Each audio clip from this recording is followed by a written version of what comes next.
BMG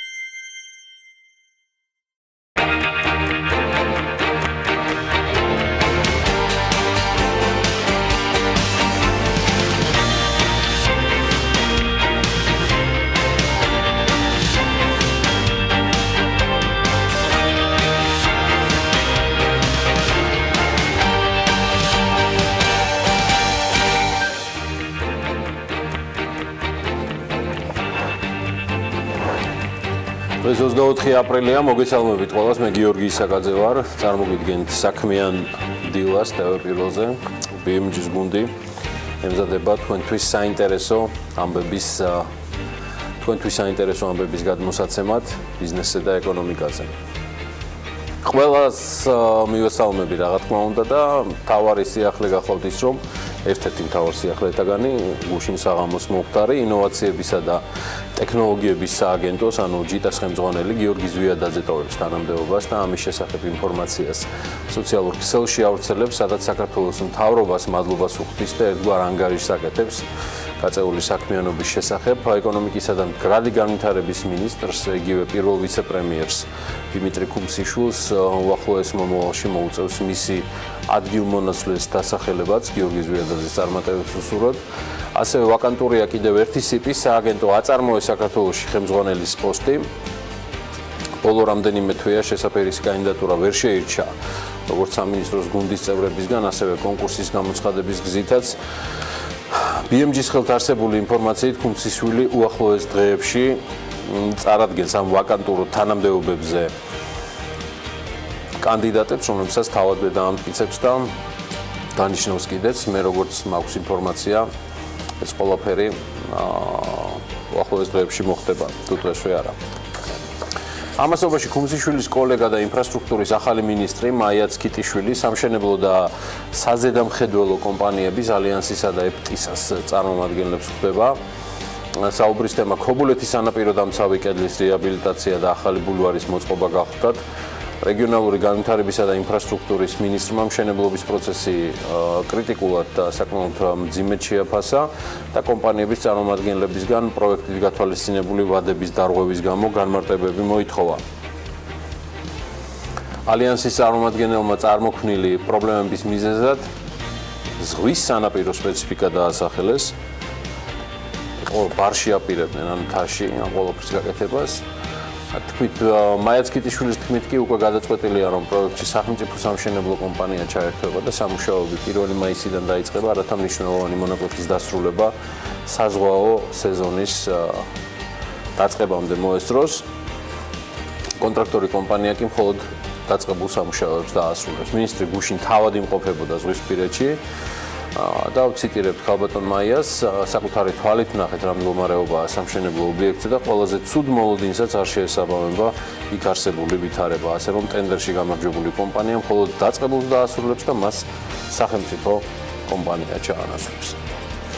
ვინძლო ძალიან ბევრ ინფრასტრუქტურულ კომპანიასთან მოუწევს ვადებისა და შესრულებული სამუშაოს ხარისხის გამო ამ ტონალობაში საუბარი ინფრასტრუქტურის მინისტრს და მის გუნდს.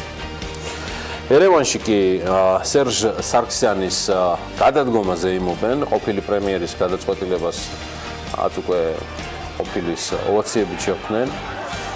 სერჟ სარქსიანმა პრემიერ-მინისტრის თანამდებობაზე უარი გუშინ თქვა და წავიდა განცხადებით. განცხადებაში ამბობს რომ სომხეთის ოპოზიციის ლიდერი ნიკოლ ფაშინიანი მართალი იყო. სარქსიანმა პრეზიდენტის უკაცრავად პრემიერ-მინისტრის პორტფელი მთავრობის ხელმძღვანელად დამტკიცებიდან სულ რაღაც 6 დღეში დატოვა. იქამდე ის სომხეთის პრეზიდენტი 2008 წლიდან გახდა, მანამდე კი ასე 1 წლის განმავლობაში სომხეთის მთავრობის მეთაური იყო. სხვაჩვეულის ის იკავებდა თავდაცვის მინისტრის პოსტსაც 2007 წლებში. შესაბამის პროცედურამდე სარქსიანის ადგილმონაცვლე ვიცე-პრემიერი კარაპეტიანია, რომელმაც უკვე გამართა მთავრობის ხდომა და ამასობაში სომხეთის პრეზიდენტმა მთავრობა გადააყენა. არმენ სარქსიანმა შესაბამის განკარგულებას უკვე მოაწერა ხელი. კიდევ ერთ ჩვენს მეზობელზე უნდა გითხრათ ამბავი, ოღონდ ჩრდილოელზე და იდეაში რაღაც სერიალის სცენარიდან არის ეს ამბავი. რუსი მაღალჩინოსნის როლში გვევლინება მერაბ ნინიძე, ბევრისთვის საყვარელ სერიალში, Homeland-ში, სამშობლო, რომლის კადრებსაც ახლა გავაზობ. შინას არ მოგიყვებით განსაკუთრებით არ მინდა ახლა რაღაცებში გადავიმტერო ისინი ჩართულნი არიან ამ სერიალში და ეს ახალი სერია ჯერ არ უნახავს, მხოლოდ იმას გაგიმხელთ, რომ კერი მეტისონი და სოლ ბერენსონი მოსკოვში ჩადიან იმის გასარკვევად, როგორ დაგეგმეს რუსეთის სპეცსამსახურებმა ამერიკის პრეზიდენტის საწინააღმდეგო სცენარი და აი სწორედ აქ ჩდება ქართული მსახიობი. როგორ დასრულდება სპეცოპერაცია ამას სერიალის მაყურებლები თავად ნახავენ, მე კი ამ შემთხვევაში დღის წესრიგს არ ვუღალატებ. ამერჩევნია შემდეგ თემაზე გადავიდე. სპორტულ-კულტურული ღონისძიებების დასაწყისივით თქო უნდა არ გამომივიდა, მაგრამ გაგაცნობთ მორიგ მედალოსნებს პარიზში საერთაშორისო საციგურაო ორგანიზაციის ეგიდით მეათე საერთაშორისო ტურნირი Roster Cup 2018-ზე ქართველმა მოციგურავეებმა ერთი ოქროს, ვერცხლისა და ბრინჯაოს მედლები, ანუ თითო მფლობელები გახდნენ. საუკეთესო ათეულში კი სამი მათგანი მოხვდა. პირველი ადგილი და ოქროს მედალი ქართველმა მოციგურავე ილია გოგიტიძემ მოიპოვა, მეორე ადგილი და ვერცხლის მედალი ალინა ურუშაძემ, მესამე ადგილს და ბრინჯაოს მედლის მფლობელი კი დავით ბურგენიძე გახდა. ტურნირზე 5 სხვადასხვა კატეგორიაში 10 ქართველი მოციგურავე იყო წარმოდგენილი. ისე წარმატებულად მივსრიალებთ ბოლო რამდენიმე დღეა ქართველი სპორტსმენები ჩვენთვის უჩვეულო ყინულის სპორტის სახეობაში, რომ ემან თვალი არ გვეცეს და არ მოვცურდეთ მართლა სადმე. წარმატებები ჩვენს ქვეყანას, რომელიც 26 მაისს საქართველოს დამოუკიდებელი რესპუბლიკის გამოცხადებიდან 100 წლის იუბილეს აღნიშნავს, მთავრობამ მასშტაბური აღნიშვნა რამდენიმე კვირის წინ დაგვიანოსა, გავიგეთ რომ აღლუმის გარეშე წელსაც სახალხოზე იმით შემოვიფარგლებით და ხელისუფლება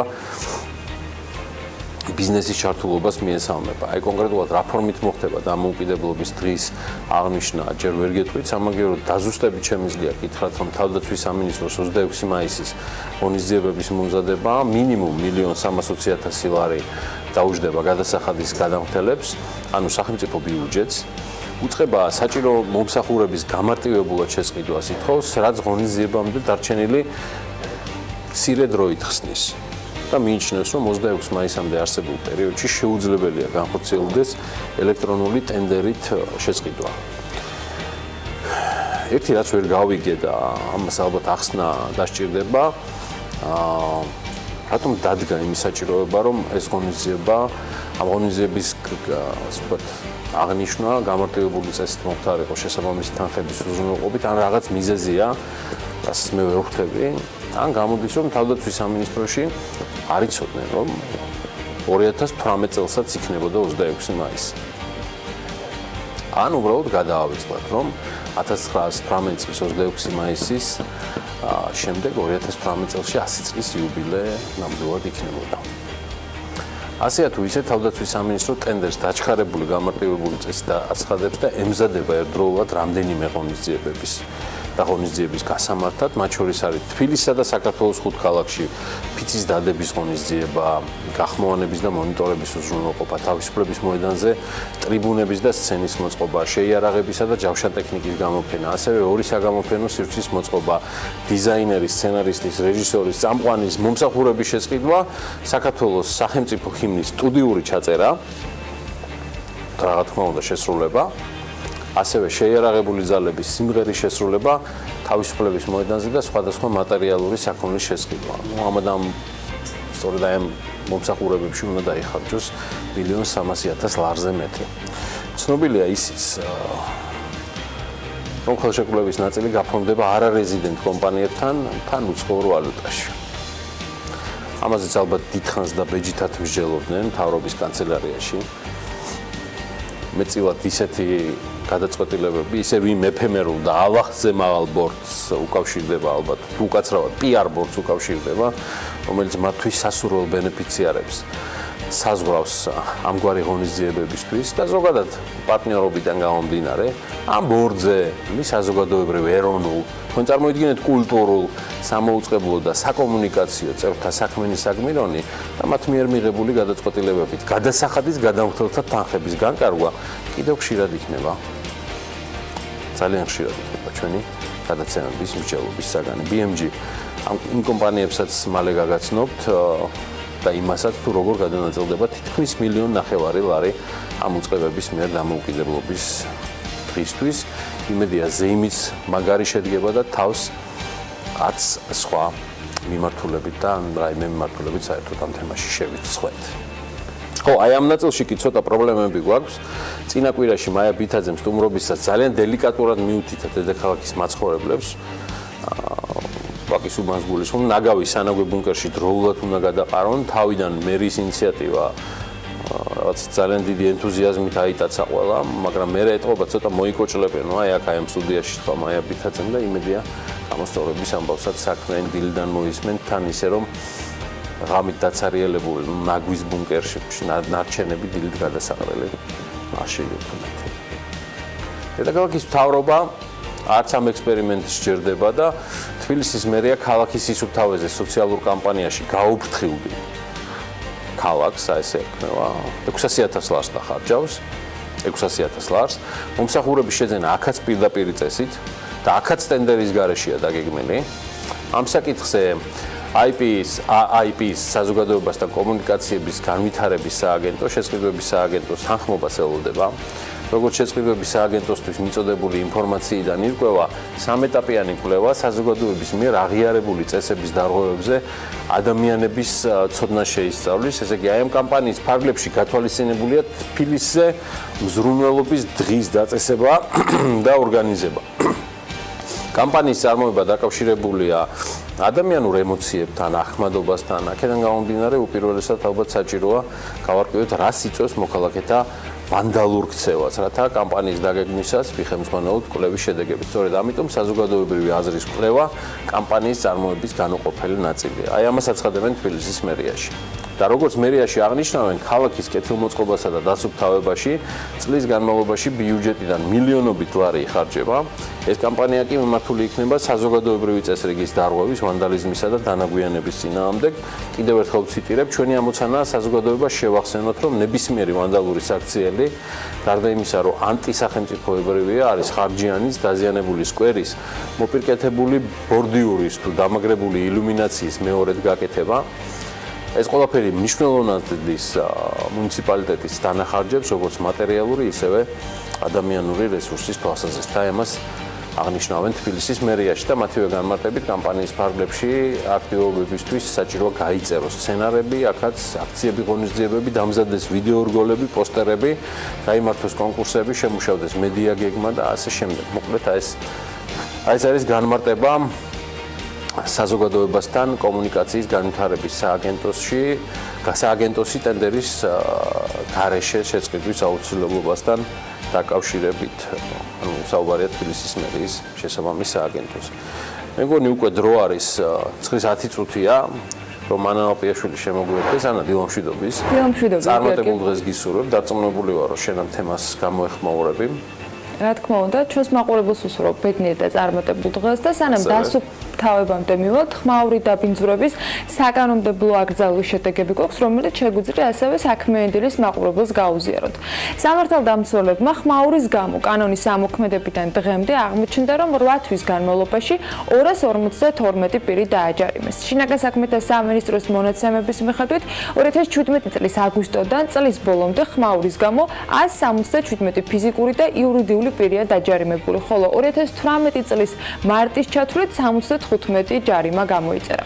ხმაურის აკრძალვის შესახებ კანონი ჯერ კიდევ 2017 წლის 15 აგვისტოს არის ამოქმედებული და ამ კანონის მიხედვით პირველ ჯერზე ხმაურისათვის არ ჯარიმდებიან ამ ხმაურის წარმომქმნელები, მისი განმეორების შემთხვევაში კი ფიზიკური პირები 150 ლარით, იურიდიული პირები კი 500 ლარით დაჯარიმდებიან. ერთი წლის მანძილზე სამართალდარღვევების მესამედ და მის შემდეგ ყოველი მომდევნო ქმედების ჩადენა დაჯარიმებას გამოიწვევს ფიზიკური პირისათვის 300 ლარის ოდენობით და იურიდიული პირის შემთხვევაში 1000 ლარის ოდენობით. კანონი განსაზღვრავს დროს და შესაბამისად ხმაურის შკალებსაც. დღის საათებად ითვლება მაგალითად 7 საათიდან 23 საათამდე და ღამის საათებად 23 საათიდან 7 საათამდე. შესაბამისად 23 საათამდე მაგალითად ფოიერვერკის მოწყობა დასაშვებია და ღამის საათებში ესეც აკრძალული არის და შესაძლოა ესეც გახდეს დაჯარიმების ერთ-ერთი მიზეზი. კარგად შეკარია თბილისის მერიის თემა, მადლობა. სულ მალე რამდენიმე წამში დაგიბრუნდები, ჩანართი მინდა გავაკეთო სავალუტო ფონდიდან გამომდინარე. სავალუტო ფონდის გამოთვლით საქართველოში მთლიან შიდა პროდუქტში ჩრდილოვანი ეკონომიკის წილი დაახლოებით 10%-ის ფარგლებშია. ამაზე განმარტება Forbes საერთაშორისო სავალუტო ფონდის მისიის ხელმძღვანელმა მერსედეს ვერა მარტინმა გაუკეთა. მისი თქმით, აღნიშნული მონაცემები არ მოიცავს ქვეყანაში არაფორმალური ეკონომიკის წილს და სწორედ არაფორმალურ ეკონომიკას უკავშირებს სავალუტო ფონდი მათ ვერ გვერდზე გამოქვეყნებულ კვლევის შედეგებს, რომლის მიხედვითაც საქართველოში ჩრდილოვანი ეკონომიკის წილი მსოფლიოში ერთ-ერთი ყველაზე მაღალია და ამან საკმაოდ ბევრი მსჯელობა ხმაურიანი დისკუსიები გამოიწვია როგორც სოციალურ ქსელში, ისევე რეალურ სივრცეშიც. ჩრდილოვანი ეკონომიკის გასაზომად სხვადასხვა ორგანიზაციები განსხვავებულ მეთოდოლოგიას იყენებენ. ჩვენ ძირითადად ქვეყნის ოფიციალურ მონაცემებს ვეყრდნობით, რომელსაც სტატისტიკის სამსახური ფლობს და 2015 წლის მონაცემებით საქართველოში ჩრდილოვანი ეკონომიკის წილი 10%-ის ფარგლებშია, თუმცა ისიც უნდა აღინიშნოს, რომ ის არ მოიცავს არაფორმალური ეკონომიკის წილს.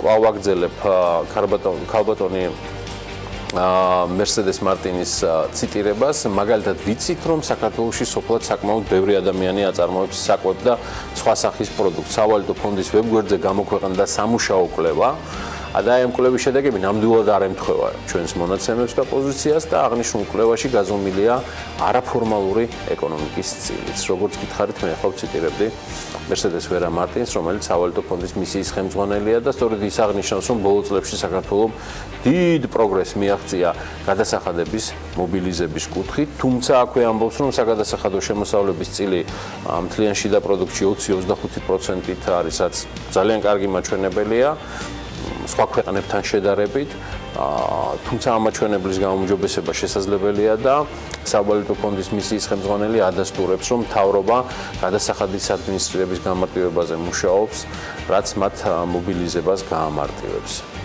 ასევე ფონდის მისიის ხელმძღვანელთან ნინო კვინტრაძის ინტერვიუს ვრცელ ვერსიას და კიდევ არაერთ საინტერესო თემას ამჯერად უკვე უნდა დაელოდოთ დღევანდელი საქმის კურსის ეთერში.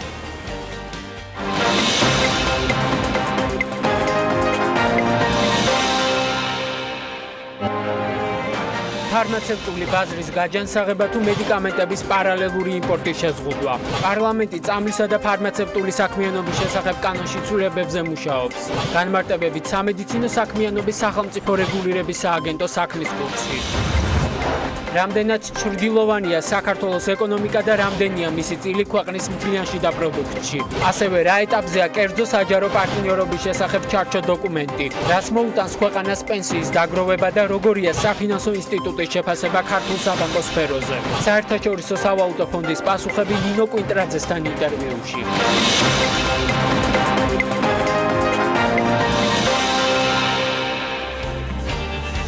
საქართველოში კი ბოხუას სახელობის კარდიოვასკულარულ ცენტრში შესაძლოა გულის იმპლანტაციის პროცედურა ჩატარდეს ხელოვნური პარკუჭის გზით და პირველად ამიერკავკასიაში გულის იმპლანტაციის შესაძლებლობას, რომელიც გულის გადანერგვის ალტერნატივას წარმოადგენს, ბოხუას სახელობის კარდიოვასკულარული ცენტრი ბოლო რამდენიმე წელიწადია აქტიურად თანამშრომლობს გერმანიის წამყვან სამედიცინო დაწესებულებებთან და ცდილობს საქართველოში პაციენტებს შესთავაზოს გერმანული სტანდარტების სამედიცინო მომსახურება. ბოხუას ცენტრი Vivo Medical ჯგუფის წევრი კლინიკა გახლავთ. იმედია სამედიცინო ტურიზმი ცალკე მიმართულებად კიდევ უფრო უკეთ გაძლიერდება. ყოველს ჯანმრთელობას უსურვებთ, მაგრამ თანამედროვე ტექნოლოგიები არც მედიცინაში გვაწყენდა და არც ჩვენ სტუმრებს, რა თქმა უნდა. ტურიზმზე მაქვს კიდევ ერთი მოკლე ამბავი. Mastercard-მა საქართველოს მუსლიმი ტურისტებისათვის კომფორტული ქვეყნების სიაში შეიყვანა. Mastercard-სა და Case Research Rating-ის მიერ მომზადებულ Global Muslim Travel Index 2018-ის მიხედვით საქართველოს იმ top 10 ქვეყანას შორის არის, რომელიც არ არის ისლამური თანამეგობრობის წევრი, თუმცა ჩასულ მუსლიმ ტურისტს კომფორტული მომსახურება ხდება. მოკლედ სია ასე გამოიყურება. ამ სიაში ხდება რუსეთი, ესპანეთი, საფრანგეთი, ტაილანდი, სინგაპური, იტალია, საქართველოს საბერძნეთი, ბრიტანეთი და ინდოეთი. სიაში შემოვალ ტოპ-10-ში არის ასევე საუდის არაბეთი, თურქეთი, მალაიზია, არაბეთის გაერთიანებული საემიროები, ბაჰრეინი, მაროკო, ყაზახეთი, ლიბანი, ტუნისი და იორდანია. ამ კვლევაში აღნიშნულია, რომ ჰალალ ტურისტული ბაზარი სწრაფად მზარდია, ვითარდება ცვალებად გარემოში და ის ერთ-ერთი უმსხვილესი ბაზარია, რის გამოც Mastercard ქვეყნებს ურჩევს ამ სეგმენტის ტურისტების მოსაზიდად სპეციალური სტრატეგიებიც კი შეიმუშაო. ხო, და 2017 წელს კი სხვადასხვა ქვეყანას 131 მუსლიმი ვიზიტორი სტუმრობდა. პროგნოზით 2020 წლისთვის მათი რაოდენობა 156 მილიონამდე გაიზრდება და ასევე გაიზრდება ცხადია მათი დანახარჯებით. ბიზნესში ამ სექტორიდან ჯამური კონტრიბუცია 2020 წლისთვის 220 მილიარდ დოლარს მიაღწევს და 2026 წლისთვის კი ანაელოდებიან, რომ ეს ციფრი გაიზრდება 300 მილიარდამდე. რიცხვები ნამდვილად დამბეჭდავია, თუმცა არ ვიცი ეროვნების მიხედვით რომელი ქვეყნიდან ჩამოსულ სტუმრებს უფრო მოსწონთ ხაჭაპური, მაგრამ ქართული ნაციონალური კერძი ნიუ-იორკში და ამერიკულ მედიაში ზოგადად რომ სულ უფრო მეტად პოპულარული ხდება, ეს ფაქტია. ამჯერად სტატია გამოცემა New York History-მა გამოაქვეყნა, რომელსაც გამოცემა პიცის ჰიბრიდს უწოდებს. ქალაქის ბევრი არაქართული ბარ რესტორნის მენიუში უკვე შეტანილი აღნიშნულია სტატიაში. გამოცემა წერს ასევე, რომ ხაჭაპური იმდენად ქართულია, რომ საქართველოში მისი დამზადებისთვის გაწეულ ხარჯებს ქვეყნის ეკონომიკის საზომადაც კი იყენებენ. ხაჭაპურის ინდექსზეა საუბარი და ამაზე არ ჩვენ გაკლებთ ინფორმაციებს. თუმცა ეს კერძი მსოფლიოს მასშტაბით ცნობილი მხოლოდ 21 საუკუნეში გახდა. ყოველ შემთხვევაში ასე ფიქრობს ამ სტატიის ავტორი. რაც უნდა სამწუხარო ჟღერდეს, აი ეს კი ნამდვილად ნიშნულოვანია. New York History წერს, რომ ხაჭაპურის პიკი არის 2014 წელი. სოჩში გამართული ოლიმპიური თამაშები, როდესაც რუსეთში დაახლოებით 175,000 წალი ხაჭაპური გაიყიდა. მე ცოტაა ციფრი. ხო, რა არის 175,000? რუსეთზეა საუბარი. მე რა, მაინც ცოტაა. იმედია ეს ბოლო პასაჟი, ნუ ყოველ შემთხვევაში ახლა ერთი ცონგამოცლილი ჰიბრიდი ესე აღარ დაუკვეთავთ ხაჭაპურს, თორე იგვასიკპილებს კი ააგება სადმე, სადაც გამოგვიჭერს. სტატიიდან მხოლოდ ერთჯერადი მცდარი დაკვირვების შედეგია და აი ხა ამ ხელსიწრულში ეს სახელმწიფო სერი როგორ ცხოვრობს რუსეთს და 180 თუ 175,000 გულისხმობ. მე იმის გამოვთქვა, რომ სიმართლეშიც მალე გაერკვევიან, სულმელად ჩვენ შევიმუშავებთ ქართული გასტრონომიული უნიკალურობის პოპულარიზებისთვის და არა მხოლოდ გასტრონომიული მიმართულების პოპულარიზებისთვის. აი მაგალითად იგივე ფინანსთა მინისტრმა ლიტერატურული შედევრები ბილ გეიტსამდე პირადად მიიტანა. იქიდან რა წამოიღო ამასთან დაკავშირებით დეტალებს ჯერჯერობით მამუკა ბახტაძე არ გვიმხელს, გარდა იმისა, რომ კმაყოფილია თავის გუნდთან ერთად ვიზიტით. ოღონდ ამ გუნდში ასევე ეროვნული ბანკის პრეზიდენტიც იყო, მაგრამ იმას, რომ Forbes-ის შეფასებით 79 მილიარდზე მეტი ქონების მფლობელ ბილ გეიტს საოცარი რჩევების მიცემა შეუძლია ყოველგვარი შესავლის გარეშე, ამაში ნამდვილად შემიძლია დავეთანხმო, ასევე დათანხმება არ მიჭირს, მაგრამ ახლა არ ვიცი რა სახის მოცულობის ინვესტიცია შეიძლება ელოდოს ქვეყანა, ანა შენი აზრით Microsoft-ის დამფუძნებლისგან აი ამ თემაზე პირადი შეხვედრისას საერთოდ თუ იყო რაიმეზე საუბარი შენ ინფორმაციით? სამწუხაროდ ამასთან დაკავშირებით თავად ფინანსთა მინისტრი არაფერს ამბობს, კონკრეტიკაზე საუბარი ნამდვილად რთულია, რადგან სოციალურ ქსელებში ფოტოკოლაჟებით თუ სიტყვაუხობით ნამდვილად გამორჩეულ მამუკა ბახტაძეს თავად არაფერი უთქვამს ბილ გეიტსთან დაკავშირებით და ფოტოც მხოლოდ ერთი გვაქვს. ის რაც ვიცით, ის არის, რომ 2018 წლის 12 აპრილს ციფრული აბრეშუმის გზის განხორციელების იდეას კომპანია Microsoft-მა მხარი დაუჭირა. ეს ყოველ შემთხვევაში ოფიციალური ინფორმაციაა. პროექტის განხორციელებაში ხელშეწყობის მიზნით ფინანსთა სამინისტროს ბიზნესის და ტექნოლოგიების უნივერსიტეტს და კომპანია Microsoft შორის თანამშრომლობის მემორანდუმი გაფორმდა. ციფრული აბრეშუმის გზის პროექტის მიზანი კი გახლავთ ის, რომ საქართველოს როგორც თანამედროვე აბრეშუმის გზის ეპიცენტრში მდებარე სახელმწიფომ დააჩქაროს ქვეყნის განვითარება ციფრული მიმართულებით, რათა ქვეყანა გახდეს ვაჭრობის ელექტრონულ ტექნოლოგიებში რეგიონის ლიდერი და მთავარი მოთამაშე.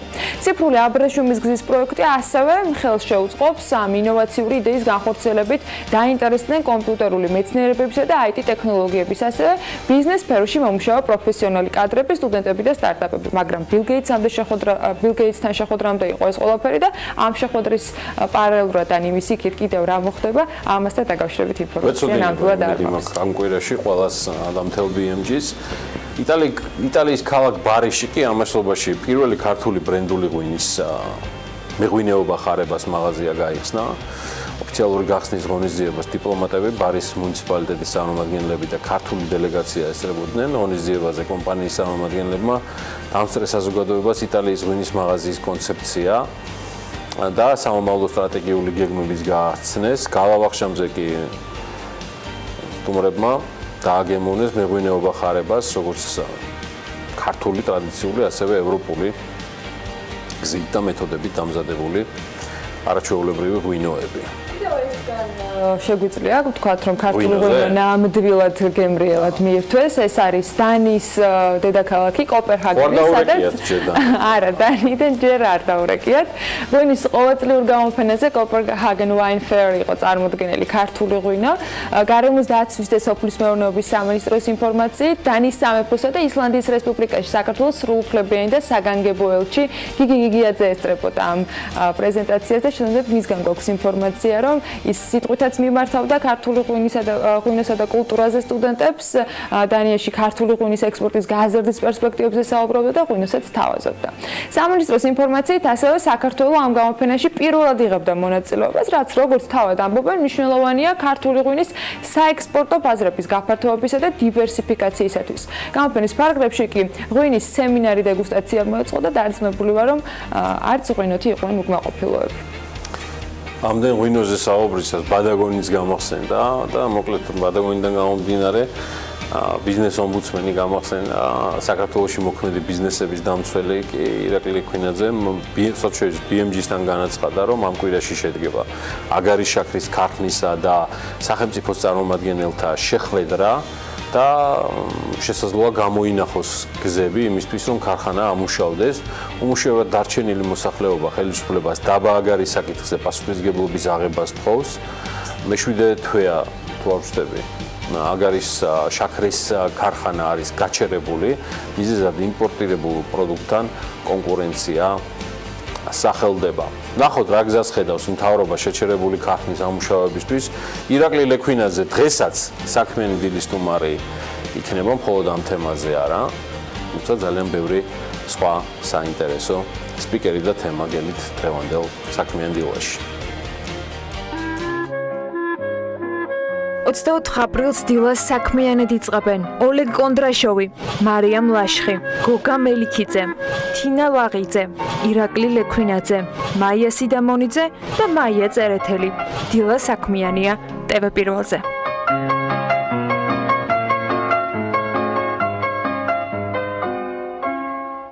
კიდე ერთ ორ ამბავს გეტყვით, ბარემ ძალიან მოკლედ, რომ სოფლიოს წამყვან ლონდონისა და ნიუ-იორკის სანავთობო ბირჟებზე ნავთობის ფასი გაიზარდა. ლონდონში Intercontinental Exchange Future Europe-ზე ბრენტის ტიპის ნავთობის ფასმა $74.06 ცენტით გადააჭარბა ბარელზე, ხოლო ნიუ-იორკში საუბარია ნიუ-იორკის ბირჟაზე light sweet ტიპის ნავთობის ბიზნესმა შეადგინა $68.38. აქ $900 არის მატება.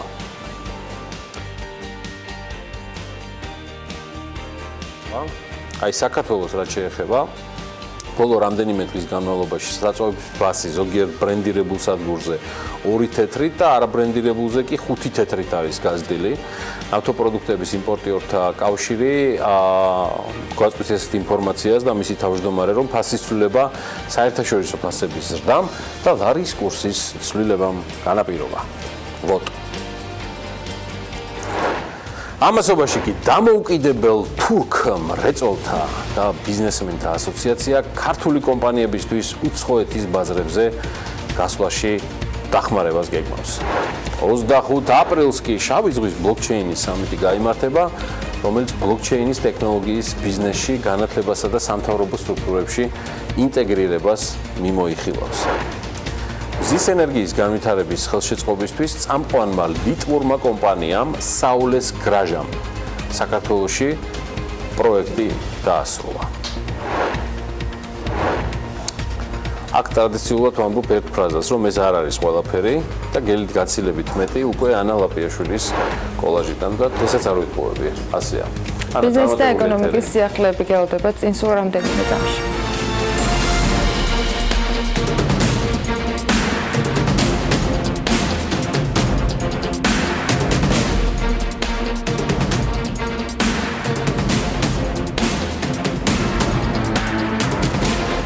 ფინანსთა მინისტრმა შტატებში შეხვედრები დაასრულა და შეჯამებისას მას მნიშვნელოვანი უწოდა. მინისტრი Facebook-ზე წერს, რომ ქვეყნის რეფორმები, ეკონომიკური ზრდის დინამიკა და ის დღის წესრიგი, რაც მთავრობას გააჩნია, ერთმნიშვნელოვნად მხარდაჭერილია და პროცესში მონაწილე უკლებრივ ყველა მხარის მიერ აქვს დადებითი შეფასება. აღსანიშნავია ის მნიშვნელოვანი გარემოებაც, რომ გვაქვს სრული მხარდაჭერა მცირე და საშუალო ბიზნესის სტიმულირებასთან დაკავშირებით, რომელიც პირდაპირ კავშირშია სასტარტო კაპიტალის რეფორმის განხორციელებასთან, რაც თავის მხრივ წარმოადგენს ჩვენი ეკონომიკური პოლიტიკის მთავარ მიზანს საქართველოში. დავამარცხოთ სიღარიბე, აღნიშნავს ფინანსთა მინისტრი Facebook-ზე.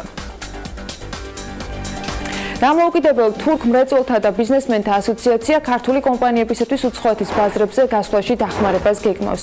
ასოციაციამ თბილისში ოფისი დააფუძნა. საომავლო გეგმებზე გაერთიანების პრეზიდენტმა პირველ ვიცე-პრემიერთან ისაუბრა. შეხვედრაზე დიმიტრი ხუმსიშვილმა განაცხადა, რომ საქართველო-თურქეთს შორის არსებული ურთიერთობები და თანამშრომლობა საუკეთესო და თვალსაჩინო მაგალითია იმის, თუ როგორ შეიძლება განვითარდეს ეკონომიკური თანამშრომლობა ორ მეზობელ ქვეყანას შორის და თუ როგორ შეიძლება მეზობელმა ქვეყნებმა გამოიყენონ ერთმანეთის პოტენციალი საკუთარი ხალხის კეთილდღეობის გასაზრდელად.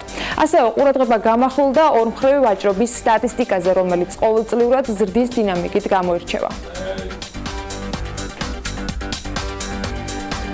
25 აპრილს კი ფაბრიკა თბილისში შავი ზღვის ბლოკჩეინის სამიტია დაგეგმილი, რომელიც ბლოკჩეინის ტექნოლოგიის ბიზნესში განათლებასა და სამთავრობო სტრუქტურებში ინტეგრირებას მიმოიხილავს.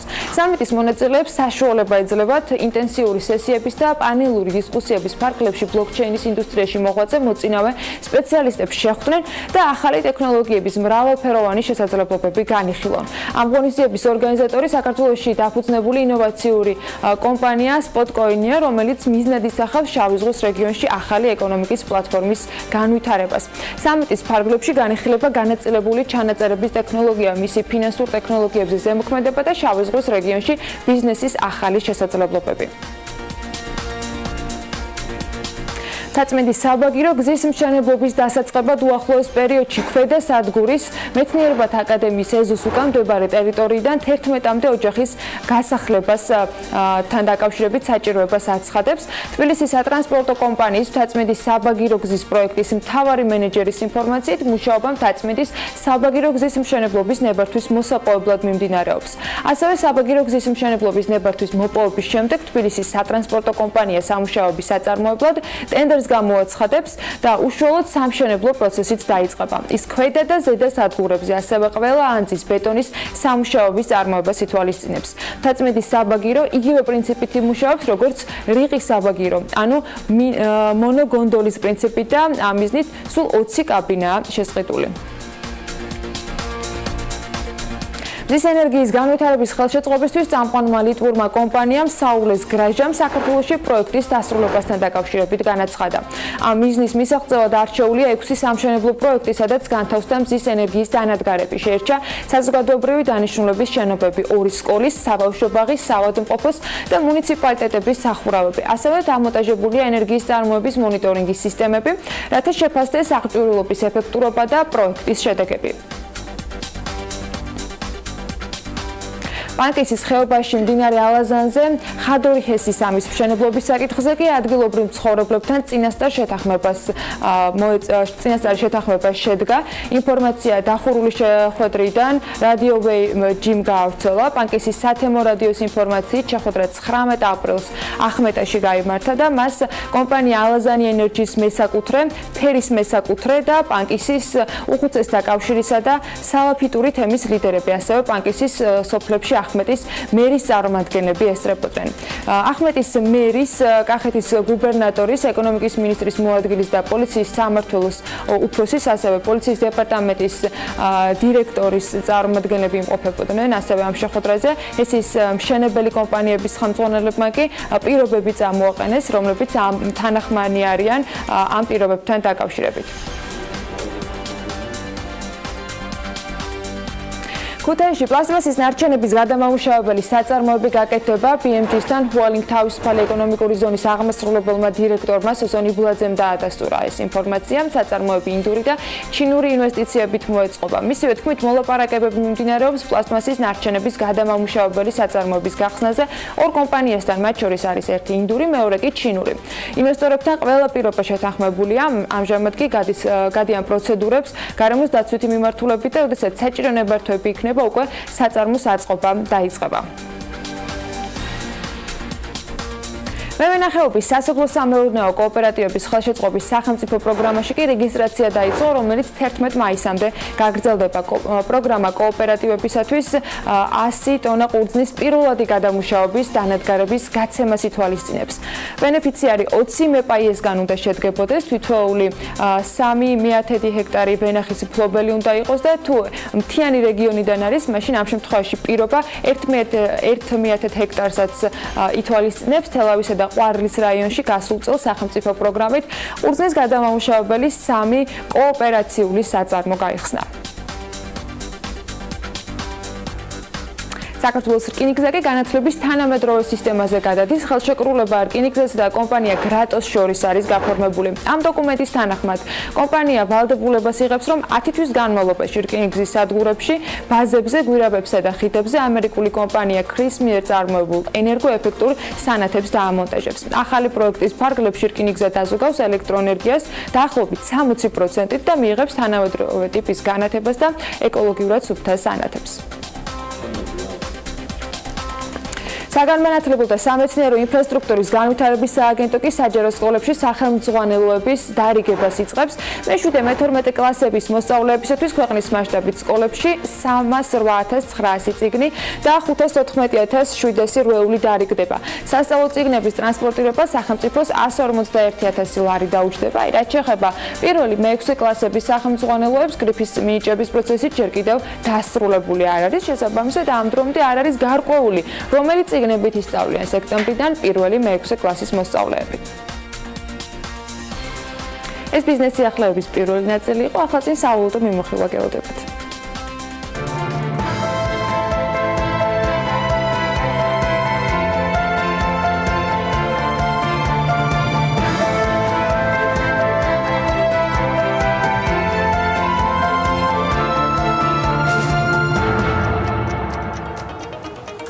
დოლარი გამყარდა 2 ლარი და 44 თეთრიღის, გაუფასურებულია ევრო, მისი ფასი თეთრი ჩამოსდა 3 ლარი ანიშნულს 2 ლარი და 99 თეთრი.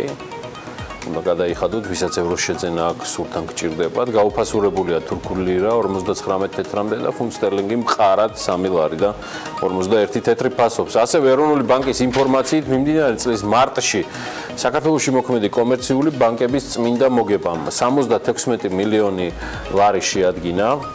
ეცით ახლა შეჯორეთ, ვისაც არ გეზარებათ, მაგრამ ისიც გაითვალისწინეთ, რომ ეს 39 მილიონი ლარით ნაკლებია 2017 წლის მარტის მაჩვენებელზე. მარტში ბანკებმა მოგების გადასახადის სახით სახელმწიფო ბიუჯეტში 8,200,000 ლარი გადაიხადეს.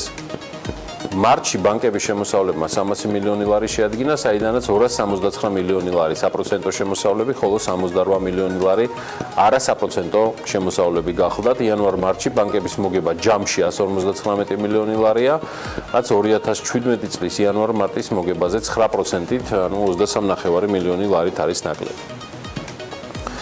სხვათა შორის 2018 წლის პირველი კვარტლის შედეგებით VTB ბანკის მთლიანმა საკრედიტო პორტფელმა ფინანსური ანგარიშგების საერთაშორისო სტანდარტით, ანუ IFRS-ია საუბარი, მილიარდ ლარს გადააჭარბა. და ამ მონაცემით VTB ბანკი ტოპ 3-ელშია.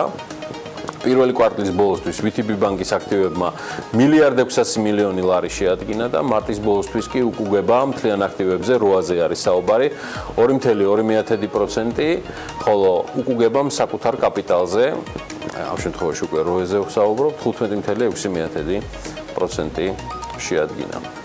და ვიდრე სამომე ჭიპაშვილი შემოიჭრება ახლა პირდაპირ ეთერში Trade Holding-ი შემოქანდა საქართველოს საბროკერო ბაზარზე დაასწრო მას და კომპანიამ ეროვნული ბანკისგან საბროკერო საქმიანობის ლიცენზია უკვე მოიპოვა. კომპანიის მფლობელები გახლავთ 27%-ში რამაზ იუსუპოვი, მასთან ერთად არის არტურ არაბიანი 33%-ში და ასევე ლიუდმილა ამოევი 40%-ის წილი. ამ დროისთვის ეროვნულ ბანკს 8 საბროკერო კომპანია ყავს რეგისტრირებული. ამინდის პროგნოზის დროა. სულ მალე დაგიბრუნდებით რამდენიმე წამში. მანამდე ანა ლაპიაშვილი და SEU Development-ი გარემოს ეროვნული სააგენტოს ინფორმაციებზე დაღმობით. ამინდის პროგნოზის სპონსორია SEU Development-ი. გარემოს ეროვნული სააგენტო კი გვატყობინებს, რომ ამინდი საქართველოში კვლავ მრავალფეროვანი იქნება, განპირობებული იქნება შავი ზღვის ჩრდილო-დასავლეთიდან შემავალი ცივი ჰაერის მასებისა და სამხრეთიდან მოქმედი თბილი ჰაერის მასების ურთიერთქმედებით. მოსალოდნელია დროგამოშვებით ღრუბლიანობის მომატება, ზოგან იწვიმებს, მაღალ მთაში იქნება თოვლ-ჭყაპი, აღმოსავლეთ საქართველოში იქროლებს დასავლეთის მიმართულების ქარი და დროგამოშვებით გაძლიერდება. აი სოხუმში მაგალითად წვიმა მოსალოდნელი და 17 გრადუსი, ბათუმში 19 გრადუსი იქნება და უნალექოდ ჩაევლის დღე. ქობულეთში 18 გრადუსი დაფიქსირდება, ისე როგორც ფოთში. ქუთაისში მცირე წვიმა სალოდებიან და 17 გრადუსს, ზუგდიდშიც ანალოგიურად მცირე წვიმა და 17 გრადუსი იქნება, ოზურგეთში 18 გრადუსი დაფიქსირდება და ონში იწვიმებს, აქ მხოლოდ 14 გრადუსი იქნება დღის განმავლობაში ტემპერატურა. გორში შესაძლოა იყოს მცირე წვიმა და 17 გრადუსი, ცხინვალში უნალექოდ ჩაევლის დღე უმეტესად და 16 გრადუსი იქნება მაქსიმალური ტემპერატურა. მარნეულში 9 გრადუსი ელოდებიან, რუსთავში დღის განმავლობაში 20 გრადუსი იქნება, ახალციხეში 15 და ბორჯომში 14. ბაკურიანში 8 გრადუსი იქნება მაქსიმალური ტემპერატურა, ახალქალაქში 9 და სტეფანწმინდაში 5. აქ არის სწორედ თოვლ-ჭყაპი მოსალოდნელი.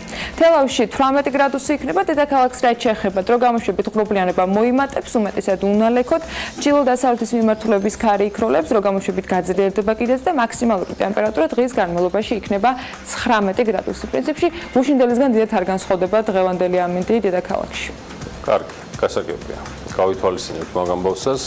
სულ რამდენიმე წუთში რეკლამის შემდეგ TV პირველზე ძალიან საინტერესო თემით გავაგრძელებთ საუბარს ბელორუსული ტექნოლოგიური კომპანიის დამფუძნებელი და აღმასრულებელი დირექტორი იმყოფება საქართველოში, იგი ჯიტას სტუმრობს და სწორედ ჯიტას და ენკატას მესვეორებს სულ რამდენიმე წუთში უმასპინძლებთ საქმიანი დილის სტუდიაში. დაგველოდეთ, რეკლამაც მალე გაივლის.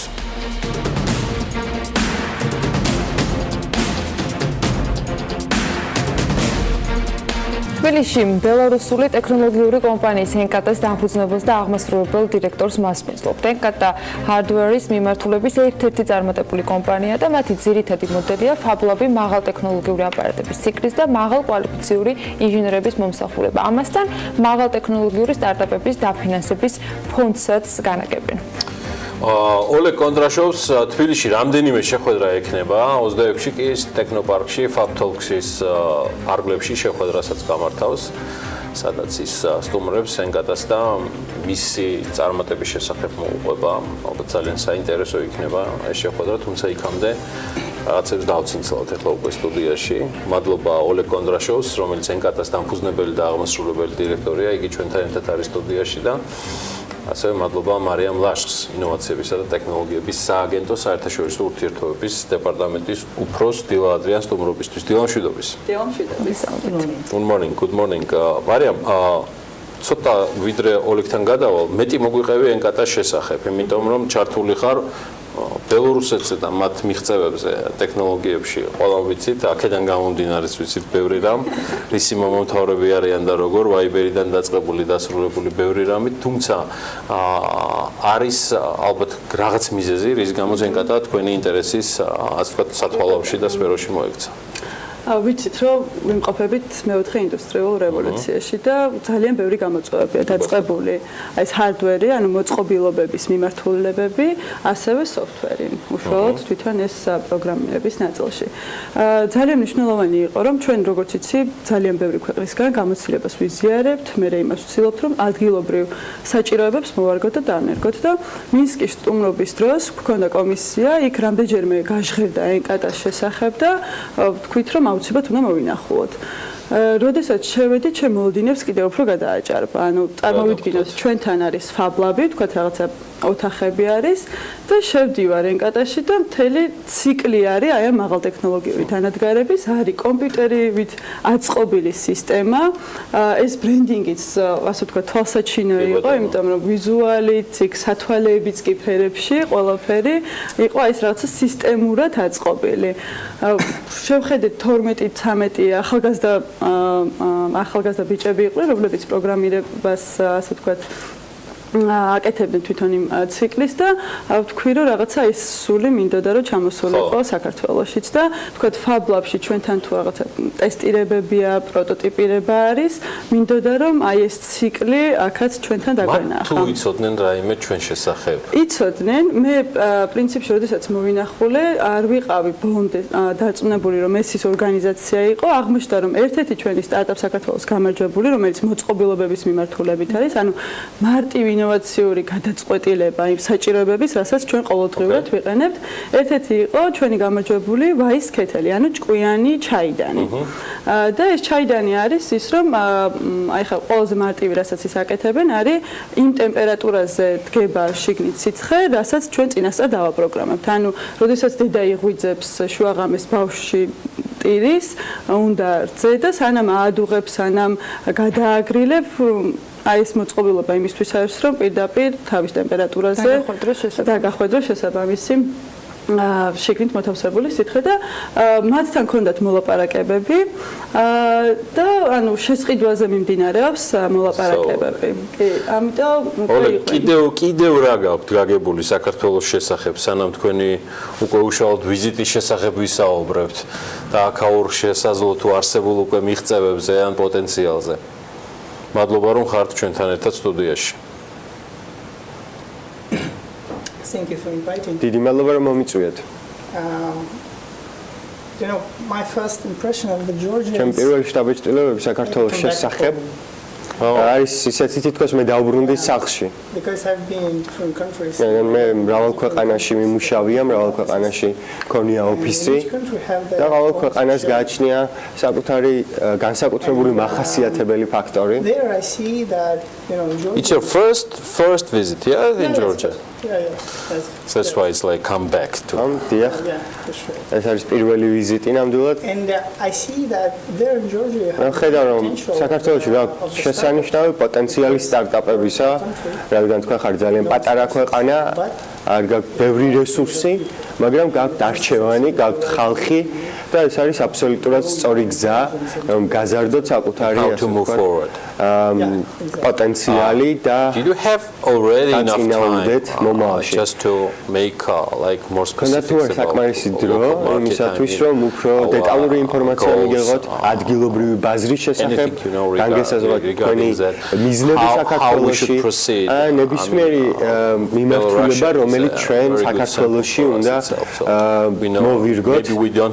ჩვენ შეიძლება ბევრი არ ვიცოდეთ ბელორუსის ტექნოლოგიების შესახებ, მარიამმა იცის დეტალურად ამ მიმართულების შესახებ ძალიან ბევრი, მაგრამ ჩვენ საქართველოში ამჟამად ძალიან ბევრი გამოწვევა გვაქვს. შეგიძლიათ თუ არა მოგცეთ გარკვეული რჩევები ამ მიმართულებით. მე შემიძლია ძალიან ბევრი რჩევის მოცემა, სწორედ ამიტომ ვარ აქ. ჩვენ გავაკეთებთ ყველაფერს, რაც შესაძლებელია იმისათვის, რათა hardware-ის ტექნოლოგიები გაიზარდოს. ეს არის საკმაოდ ვიწრო სფერო სტარტაპებისა, რადგან IT არის საკმაოდ ფართო სფერო მეორე მხრივ, მას გააჩნია ბევრი მიმართულება, სწორედ ეს ერთ-ერთი მიმართულებაა ის, რაზეც ახლა ვსაუბრობ, hardware-ი, სადაც აუცილებლად უნდა გესმოდეს ტექნოლოგია, აუცილებლად უნდა გესმოდეს დიზაინი, IT და ფინანსები.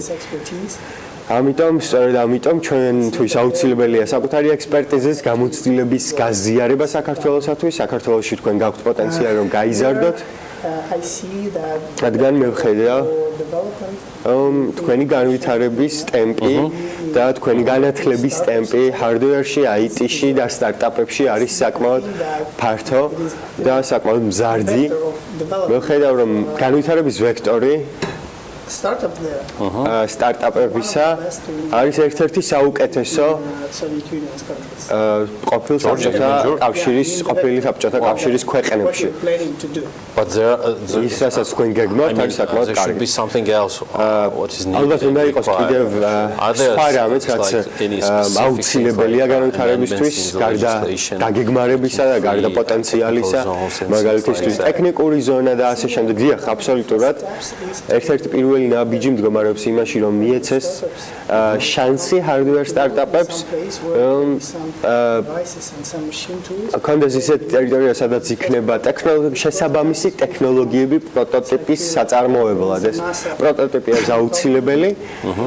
ეს არის დამყარებული NASA-ს ტექნოლოგიაზე და 11 დონე გააჩნია პროტოტიპს. პირველი დონე დაკავშირებულია იდეასთან. პირველი პროტოტიპი უნდა შეიქმნას დამზადდეს ხელით.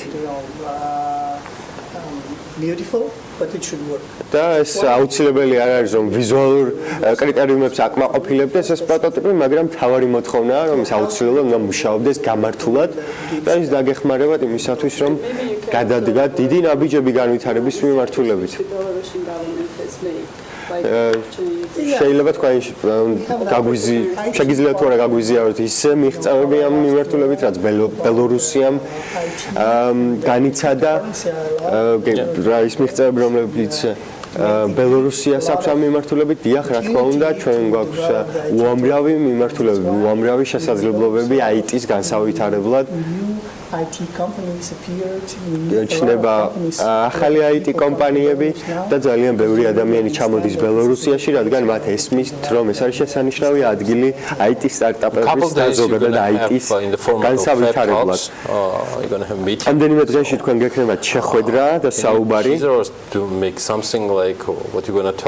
შეგიძლიათ თუ რა მონახაზი თუ რაზე აპირებთ საუბარს რა თემაზე გაუზიარებთ თქვენს გამოცდილებას ხალხს. და არის თქვენი პორტფელიო და ასე შემდეგ. Belarus was an assembling area for USSR. That's why we also have no resources. ბელორუსს ასევე არ გააჩნია რესურსები. ჩვენ გვაქვს უბრალოდ ინჟინერების ოჯახები და ეს ოჯახები თანდათან გაიზარდა. That's why IT is good developed there. და ამიტომ IT-ს მიეცა შანსი რომ მათ გარშემო განვითარებული იყო ჩვენთვის. It was not so easy. არც ისე მარტივი იყო ეს პროცესი, თუმცა არც ისე რთული. პირველ რიგში ჩვენ შევქმნით ჩვენი საკუთარი ფილოსოფია, კომპანიის ფილოსოფია. This is Toyota production system. რომელიც სამეწარმეო სისტემაზეა დაფუძნებული და მდგომარეობს იმაში, რომ უნდა ვასწავლოთ ადამიანებს ყველაფერი, მივცეთ მათ განათლება, მივაწოდოთ მათ ინფორმაცია. რატო უნდა იყოს დაინტერესება ენკატათი? და ვიშეულია ფაქტოქთის ფარგლებში მიიღოს მონაწილეობა და დაინტერესეს ოლეგ კონდრაშოვის როგორც პიროვნებით, ასევე მისით როგორც კონკრეტული კომპანიის წარმომადგენლად. როგორც ახლა განათლება ახსენა და ძალიან მნიშვნელოვანი იყო ის რეფორმები, რაც ჩვენთან გატარდა უშუალოდ STEM-ის საინჟინრო მიმართულებების განვითარებით. ანუ უფრო მეტი და მეტი ახალი სტუდენტი მოდის, რომელიც ყველაზე ისეთ მოთხოვნად პროფესიებს ეუფლება საინჟინრო მიმართულებით. ერთი არის რომ ენკატა ასევე გაუზიარებს როგორც კომპანიის გამოცდილებას, როდესაც მუშაობ უკვე დიდი კომპანია არის, მაგრამ აი ეს ფილოსოფია, რასაც ახსენებდა და ის ასე ვთქვათ სარწმუნოებასავით, რაც აქვს შიგნით კულტურაში, ძალიან მნიშვნელოვანია, რომ გაიზიაროს როგორც დამწყებმა სტარტაპებმა, ასევე დიდმა სტარტაპებმა, რომლებიც გადიან საერთაშორისო ბაზარზე. მოგვიყვება ასევე რომ რა ნაბიჯები გაიარეს იმისათვის, რომ შესულიყვნენ სხვადასხვა ქვეყნებში, როგორ მოხდა მათი პრიორიტიზაცია და ასე შემდეგ. მეორე კუთხით ძალიან საინტერესო იქნება სტუდენტებისთვის და ზოგადად არა მარტო სტუდენტებისთვის, ვინც საინჟინრო მიმართულებით არის. ის თანამედროვე გამოწვევების შესახებ რომ გაიცნოს, რაც ჩვენ მეოთხე ინდუსტრიალიზაციის პერიოდი, ასე ვთქვათ, გვთავაზობს და იმისათვის, მაგალითად, ადრე თუ იყო რომ ქარხანაში უნდა მივსულიყავით, რომ რაღაცა სკამი დაგვემზადებინა ან რაიმე ტიპის მოწყობილობა, ახლა შესაძლებელია რომ სახლში გქონდეს ის მინიმოწყობილობა და უკვე აღარ ახლა პრინტერისთვის თუ მივდიოდით სადღაც, ახლა უკვე სახლში გვაქვს, ხომ?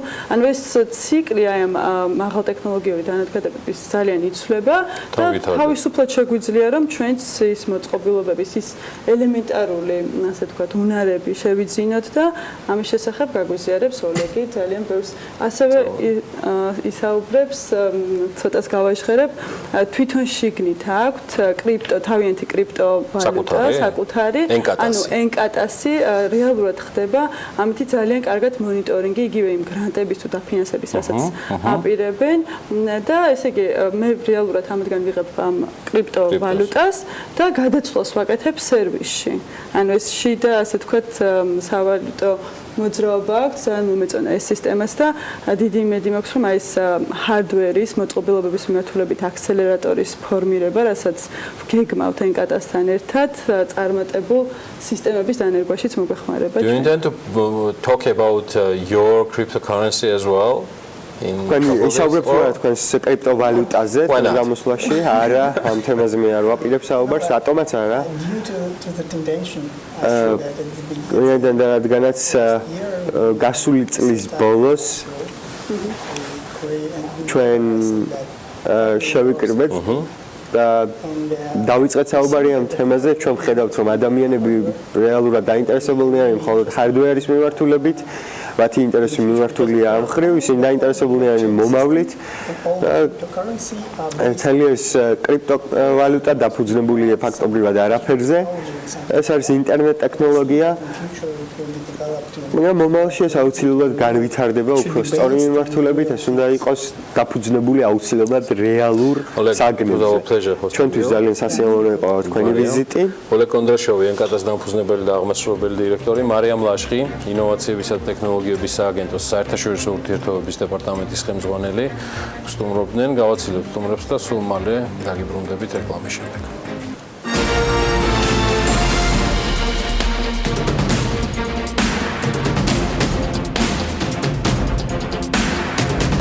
საავტომობილო გზების დეპარტამენტმა კომპანიები დააჯარიმა.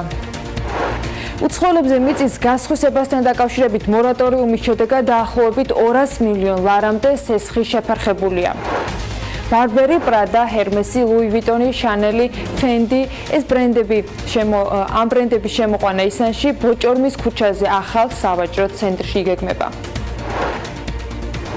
ბიზნეს სიახლეების მეორე ნაწილით ვაგრძელებთ საქმიან დილას. საავტომობილო გზების დეპარტამენტმა კომპანიები დააჯარიმა 2018 წლის 19 აპრილს ორმოული შეკეთების სამუშაოების განხორციელებისა საავტომობილო გზების დეპარტამენტის კონტრაქტორმა კომპანიამ ობოლიამ გორის საავტომობილო გვირაბში დასავლეთიდან აღმოსავლეთის მიმართულებით მოძრაობა საათნახევრით ჩაკეტა, ნაკადი კი გორის გვირაბის შემოვლით გზაზე გადაერთო.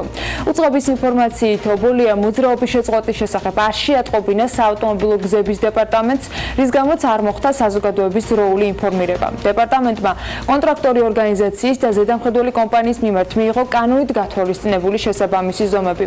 კერძოდ, შპს ობოლია ხელშეკრულების შესაბამისად დაჯარიმდა 27505 ლარით, ხოლო საზედამხედველო კომპანია 45384 ლარით.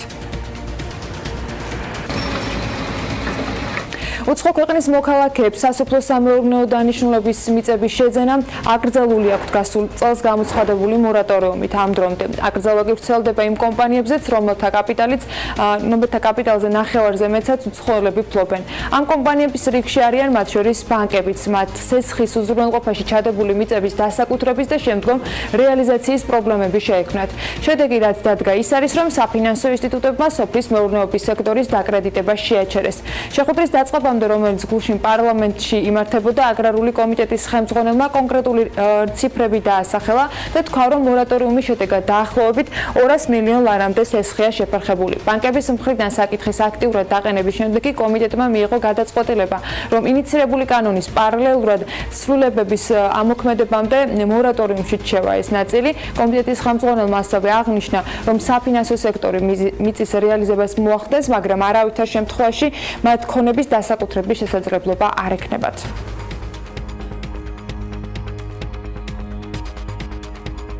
არის ესხები, რომელიც აგროსექტორში არის, არის სახელმწიფო პროგრამები, რომელიც აგროსექტორში არის, საბანკო სექტორის მონაწილეობით და ბუნებრივია. იქ არის ხოლმე ის ნაწილი, სადაც დაუშვათ რაღაც წესია დასამატებელი, მაგრამ იმის გამო ვინაიდან ეს მორატორიუმი იყო გაჩერებული, ბანკები თავში გავებდნენ.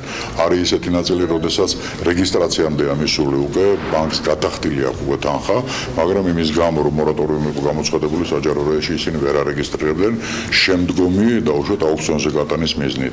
აი გამომდინარე აქედან აი მან მთლიანობაში ჯამში მიიღო საკმაოდ ისეთი მასშტაბი, რომ საბანკო სექტორის შეეძლო უკვე და ალბათ მიდიოდა ტენდენცია ეკითხა, რომ თავი შეეგავებინა ზოგადად აგროსექტორთან ურთიერთობაში. აი ჩვენ მივიღეთ იმის დაპირება, რომ აი ორი კვირის ვადაში ეს პრობლემა ზოგადად მოხსნილი იქნება ნებისმიერი საკრედიტო დაწესებულებასთან მიმართებაში.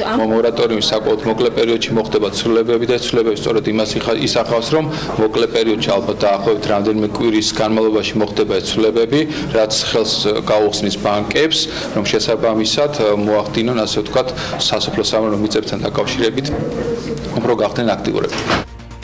საბანკო სექტორის გარდა შენიშვნები ჰქონდა საქართველოს ბიზნეს ასოციაციასაც. გარდა იმისა, რომ მათი პოზიცია ფერმერებს არ უნდა შეეზღუდოთ ფინანსებზე წვდომა და მიწა თავისუფლად უნდა იყოს გამოყენებული უზრუნველსაყოფის საშუალებად, ბიზნეს ასოციაციას ასევე მიაჩნია, რომ შეზღუდვები არ უნდა გავრცელდეს იმ უცხო ქვეყნის მოქალაქეზე, ფიზიკურ პირზე, რომლებიც უკვე ფლობენ საქართველოში სასოფლო-სამეურნეო დანიშნულების მიწებს.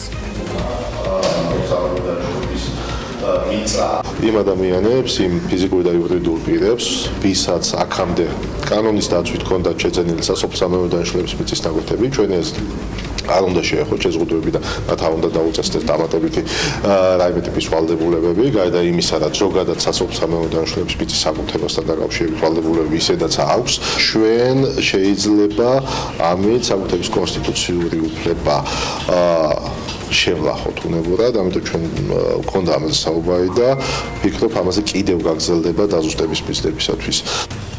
კანონპროექტის ავტორი ოთარ დანელია კი ამბობს, რომ საკმარისი არგუმენტები არსებობს, რის გამოც ეს გადაწყვეტილება კონსტიტუციურად ჩაითვლება. ის განმარტავს, რომ კანონით უცხო ქვეყნის მოქალაქე ფიზიკურ პირებს რიგი ვალდებულებები დაუწესდებათ. წინააღმდეგ შემთხვევაში სახელმწიფო როგორც სანქციებს, ისე ექსპროპრიაციის უფლებას გამოიყენებს.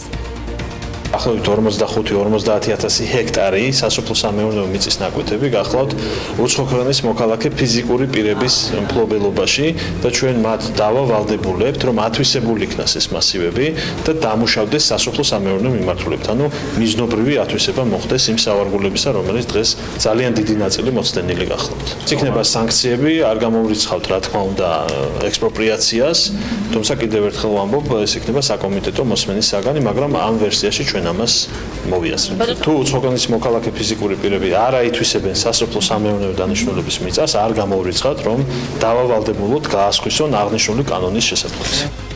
თურქეთის საქართველოს მარნეულის აეროდრომის მოდერნიზებაში დაეხმარება. ამ მიზნით თურქეთის მთავრობამ დამატებით 5,5 მილიონი თურქული ლირა გამოყო. ამავე მიზნებისათვის დაიხარჯება წინა წლებში გამოყოფილი, თუმცა დაუხარჯავი 3,880,000 დოლარიც. უკვე ცნობილია, რომ 5,5 მილიონიდან 1 მილიონი დაიხარჯება აეროდრომის მოდერნიზებისათვის, დანარჩენი 4,5 მილიონი თურქული ლირა, ასევე 3,880,000 დოლარი კი სამხედრო საინჟინრო სკოლას უნდა მოხმარდეს. თუმცა გარკვეული პირობებით. ხელშეკრულებაში ჩადებულია, რომ საქართველოს საქონლის შეძენა მხოლოდ თურქეთში მოქმედი კომპანიებიდან შეეძლება. პროცედურის მიხედვით საქართველოს თურქეთის თავდაცვის სამინისტროს გაუგზავნის მოთხოვნათა ნუსხასაც და იქვე განისაზღვრება კომპანიებიც და მხოლოდ ამის შემდეგ დაიწყება შესყიდვა.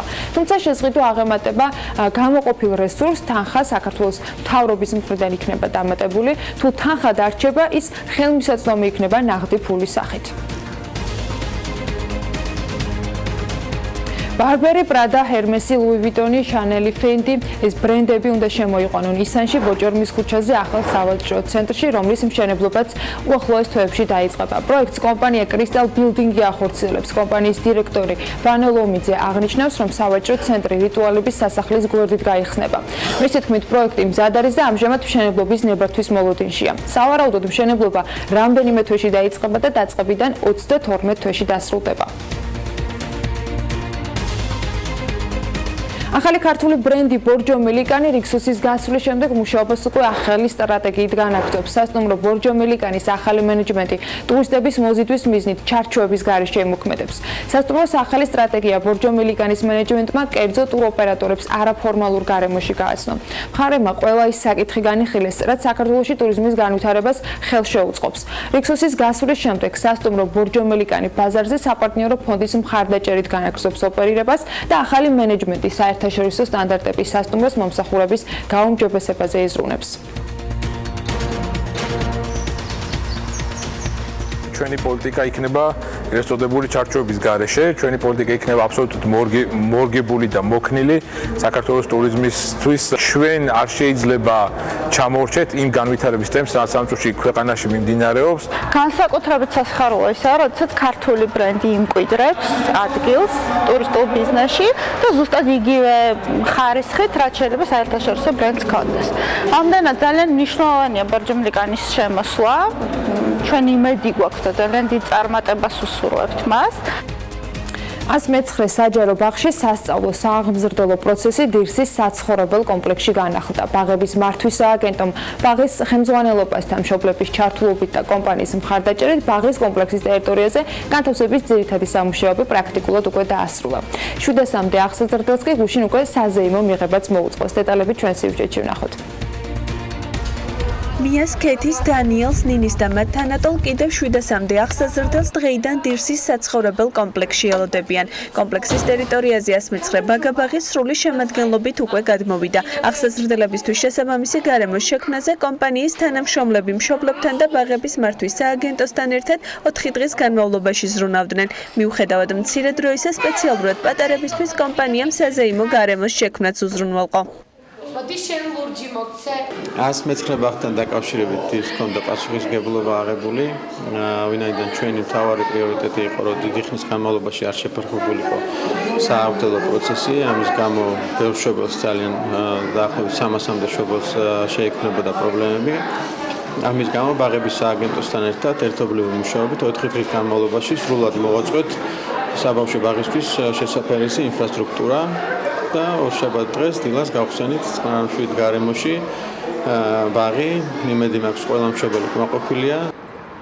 109 ბაღის აღსაზრდელები კომპლექსის ერთ-ერთი საცხოვრებელი კორპუსის 3 სართულითა და მიმდებარე ეზოთის სრულად ისარგებლებენ. ბაღების მართვის სააგენტოს ხელმძღვანელი ამბობს, რომ ტერიტორიაზე აღსაზრდელებისთვის შესაბამისი უსაფრთხოების სტანდარტები უკვე დაინერგა, თუმცა მისი გაუმჯობესებისთვის სამუშაოები კვლავ გაგრძელდება. დღეს 109 ბაღმა განაახლა საამზელო პროცესი დირსის კომპლექსში. მოეწყო თითეული ოთახი, თითეული დარბაზი იმისათვის, რომ 600-ზე მეტი ბავშვი 600-ზე მეტმა ბავშვმა გააგრძელოს სწავლა. შესაბამისად უზრუნველყოფილი არის სამზარეულო, უზრუნველყოფილი არის სამრეცხაო, ყველა ის შესაბამისი ინვენტარი არის გადმოტანილი, ასევე განახორციელეთ მცირე რეკონსტრუქცია და აბსოლუტურად უზრუნველყოფილი არის ბავშვთა უსაფრთხოებაც. დირსის საცხოვრებელ კომპლექსში სასწავლო სააღმზრდელო პროცესი დაათვალიერეს საკრებულოს დეპუტატებმაც, რომლებმაც კომპანიას გაწეული დახმარებისთვის მადლობა გადაუხადეს. დირსმა შემოგთავაზა ალტერნატიული ფართი, სადაც შევძლებდით, რომ სრულად ჯგუფები არ დაგვეშალა, არ გაგვეყოდა, ერთად გადმოგვეყვანა ყველა ამ სივრცეში. შეიქმნა საინიციატივო ჯგუფი, რომელიც შედგებოდა მასწავლებლებისგან და მშობლებისგან. ამ ჯგუფთან ერთად ჩვენ ერთად გადავწყვეტეთ, რომ აღნიშნული სივრცე შესაბამისი იქნებოდა ბავშვებისთვის. აქედან გამომდინარე, დღეს ძალიან მოხარული ვარ, რომ ამ ბაღში მშობლებიც, ბავშვებიც და მასწავლებლებიც ძალიან კომფორტულად იზნობენ თავს. დიდი მადლობა, რომ აქ გადმოგიყვანეს და ჩვენი შვილები საფრთხო გარემოში და სუფთა გარემოში იქნებიან და რა თქმა უნდა გაცილებით ჯობია იმას, რაც შემოგთავაზეს. დირსის საცხოვრებელ კომპლექსში სასწავლო პროცესი დაახლოებით წელიწად ნახევრის განმავლობაში 109 ბაღის სრულ რეაბილიტაციამდე გაგრძელდება. ახლა ყოველთვის ვერონასთან ყველა ვერონაში უნდა გადავინაცვლოთ შექსპირის ცნობილი პიესა რომეოს და ჯულიეტასთან ასოცირდება, თუმცა ქალაქი ჩასულ დამთვალიერებელს კიდევ მრავალ ღირსშესანიშნაობას და ისტორიულ ადგილს თავაზობს, რომელსაც ყოველდღიურად მრავალი ტურისტი სტუმრობს. იტალიის ქალაქ ვერონას პატარა ისტორია ვნახოთ ანუკა ჯოხაძის სიუჟეტში. Questo ragazzo della via Gru si divertiva a giocare con me, ma un giorno disse vado in città e lo diceva mentre piangeva. Io gli domando amico non sei contento, vai finalmente a stare in città. სიყვარულის ქალაქი ეს სახელია, რითაც იტალიის პატარა ქალაქი ვერონა სოფლიოში ნებისმიერი ადამიანისთვის ცნობილია, თუმცა აქ ჩამოსულ ტურისტს ქალაქი იმაზე ბევრად მეც თავაზობს, ვიდრე მხოლოდ ეს სახელწოდება. ეს კი ის ადგილია, საიდანაც შეიძლება ითქვას ვერონა ყველაზე კარგად ჩანს ჩვენი მოგზაურობაც სწორედ ამ წერტილიდან იწყება.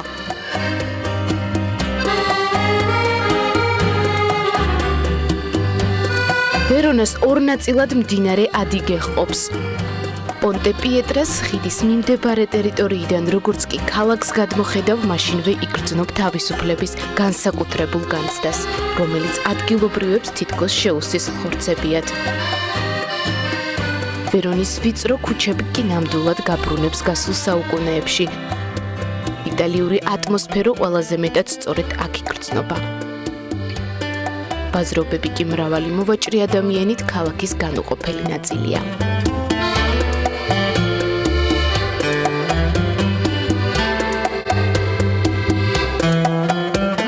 სიყვარულის ქალაქის სახელს ნამდვილად ამართლებს შექსპირის ცნობილი პიესის რომეოსა და ჯულიეტას ისტორია, რომელიც სწორედ აქ, ამ აივანთან დაიწყო. აქვე არის ჯულიეტას ცნობილი ქანდაკებაც, რომელიც როგორც თქვენ ხედავთ, ყოველდღიურად ასეულობით ტურისტს მასპინძლობს. არსებობს თქმულება თუ ჯულიეტას ქანდაკებას ერთხელ მაინც შეეხები, მომავალ წელს ვერონას უკვე მეორე ნახევართან ერთად ეწვევი. ეს მითიკი ქალაქისთვის სოლიდური შემოსავლის წყაროა.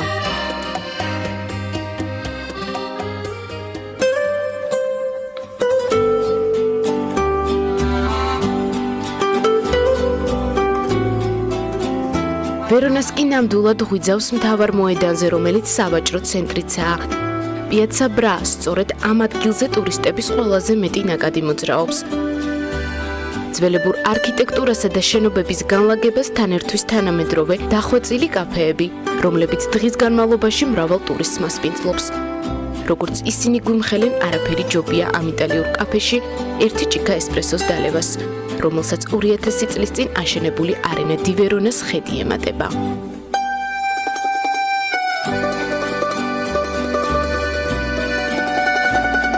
ქალაქში მოსიარული ადამიანი ხშირად წააწყდება ისტორიულ კარიბჭეებს, რომელიც ძველ ვერონას თითქოს გარკვეულ საზღვრებს შორისაც აქცევს.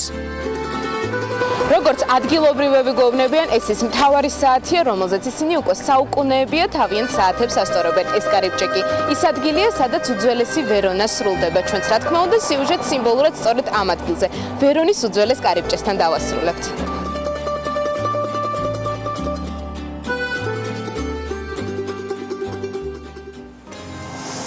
სოციოის როცა მზადდებოდა ეს ტური, ანუ როცა ემზადებოდა ჩვენი გადამღები ჯგუფი გიორგი ჟივიძეს, ანუკა ჯოხაძის და გვანცალაღიძის შემადგენლობით იტალიაში გასამგზავრებლად, კონკრეტულად ვერონაში კიდევ ერთხელ თენგო ჭიჭინაძეს მინდა მადლობა გადაუხადო ამ ტურის მოწყობისთვის. ერთი წამითაც არ გამივლია გულში, რომ ამ მდგონებაში, რომ ვერონასთან დაკავშირებით, ანუკასთვის, ან გვანცასთვის მიმეცა მიმართულება, რომ რამდენად არის ვერონა smart cities კონცეფციით მოწყობილი ქალაქი. ანუ მე ესეთ დავალება მისთვის არ მიმეცია.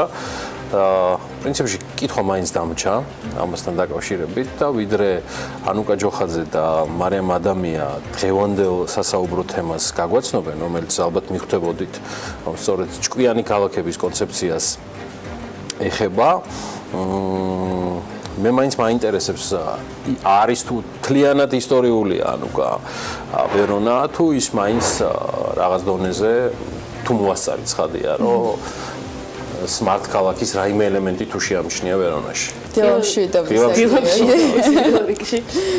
მე მგონი ჩვენ სიაში არ სახარდება ჯერჯერ, რა თქმა უნდა, რა თქმა უნდა. ფორციაში ვერ მოხდებოდა ნამდვილად. არა, რა თქმა უნდა, იმიტომ რომ ვერონაში ჩასული თავიდანვე ამჩნევ, ანუ იმ ძველ ამ შენარჩუნებული აქ ქალაქს ის პირვანდელი სახე რაც ადრე იყო და ანუ ვერანაირად ვერ იტყვი რომ რაღაცნაირად smart city-ა ვერონა. ვერონა არის უბრალოდ თითქოს ის ძველებური ქალაქი, რომელმაც შეინარჩუნა ის ძველი არქიტექტურა, ის ძველი შენობები. თან ყველაზე ერთი სასაცილო მოვლენა ის იყო, რომ მაღალი შენობების საერთოდ არ არის, ყველაზე მაღალი შენობა, რომელიც ადგილობრივმა გითხრა, იყო დაახლოებით 10 სართულიანი შენობა, რომელიც არანაირად არ გამოირჩეოდა სხვა შენობებისგან, იყო იმ შენობების მსგავსი, უბრალოდ ქონდა 10 სართული. მე მგონი ტექნოლოგიურ სიახლეებსაც ასე თუ ისე მოკლებულია. კი. ბოლო 10-15-20 წლის თბილისის უმთავრესი გამორჩეული არქიტექტურა რომ ახსენდება, მე მგონი ვერონა სასაცილოა სატირალი ამბავია თბილისის გახსენებაზე ეს ამბავი. მე თქვენ წარმატებულ ეთერს გისურვებთ, ვიცი რომ Forbes-ის მასალებზე დაყრდნობით, სწორედ ჭკვიანი ქალაქების კონცეფციასთან დაკავშირებით მომზადეთ მასალა. გიორგი, ალბათ დამეთანხმები, რომ ყველა ჩვენგანი თითქმის ყოველდღიურად სხვადასხვა სახის მობილურ აპლიკაციას ვიყენებთ, რომლებიც წამებში უზრუნველყოფენ ინფორმაციის მოძიებას, გზის გაკოლავს, ერთმანეთში კომუნიკაციას, გართობას და სხვა უამრავ ფუნქციას. წარმოიდგინეთ, როგორ იქნებოდა უკვე ცხოვრება ერთ დიდ აპლიკაციაში, სადაც ყველაფერი საათივით არის აწყობილი. წინასწარ ვიცით, სად არის საცობი, ზუსტად სად გოლოდება თავისუფალი ადგილი პარკინგისათვის, დღეში რა ენერგიას ვზოგავთ და ასე შემდეგ.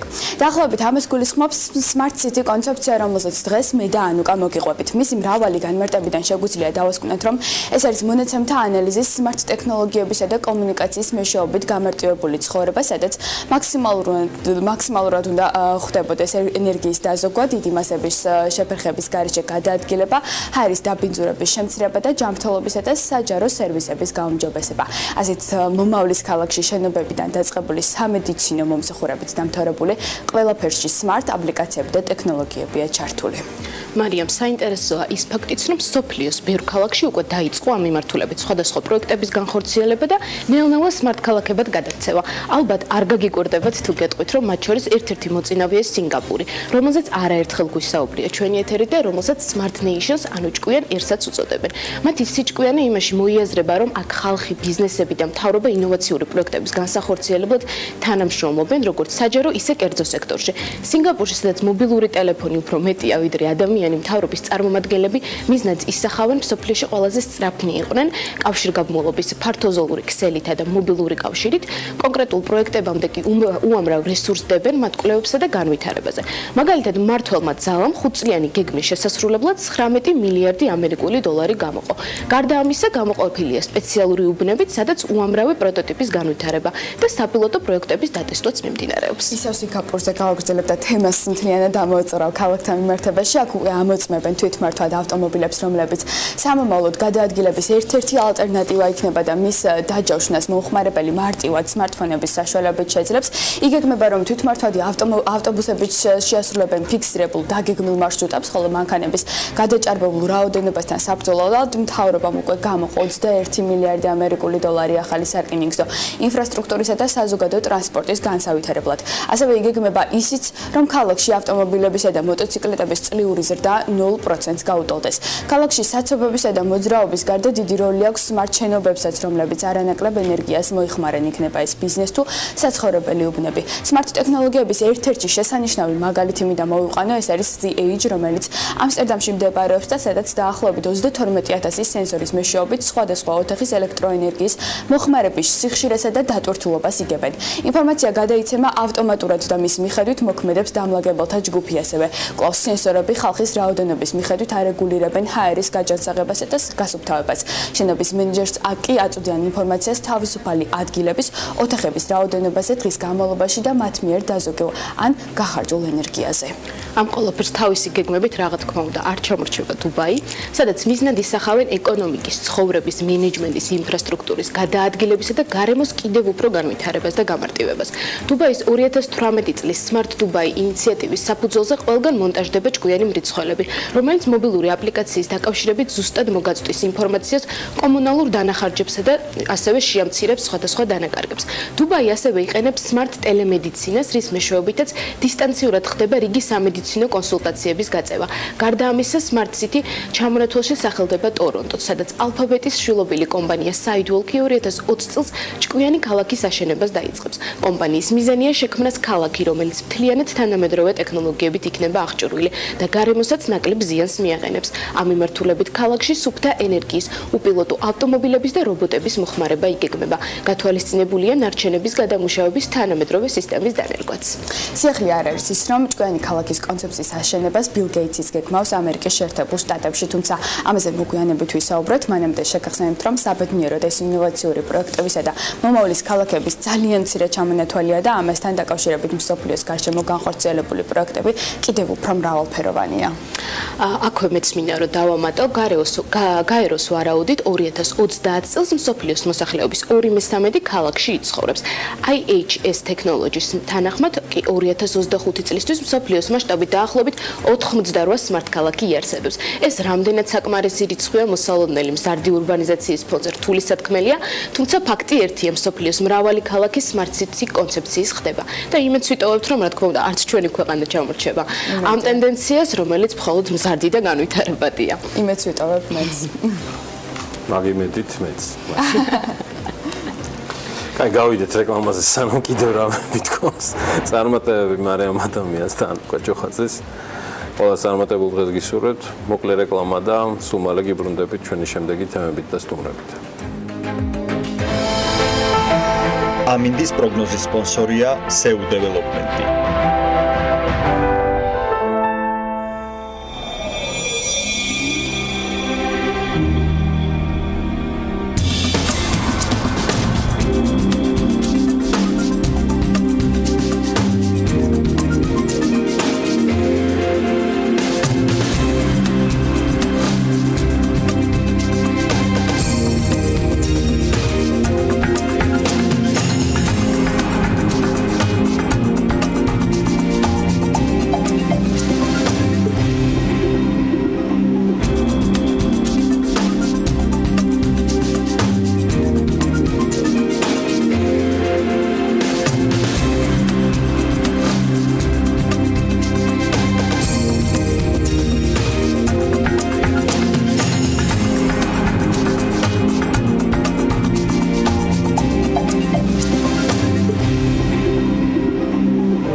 ამინდის პროგნოზის სპონსორია SEU დეველოპმენტი.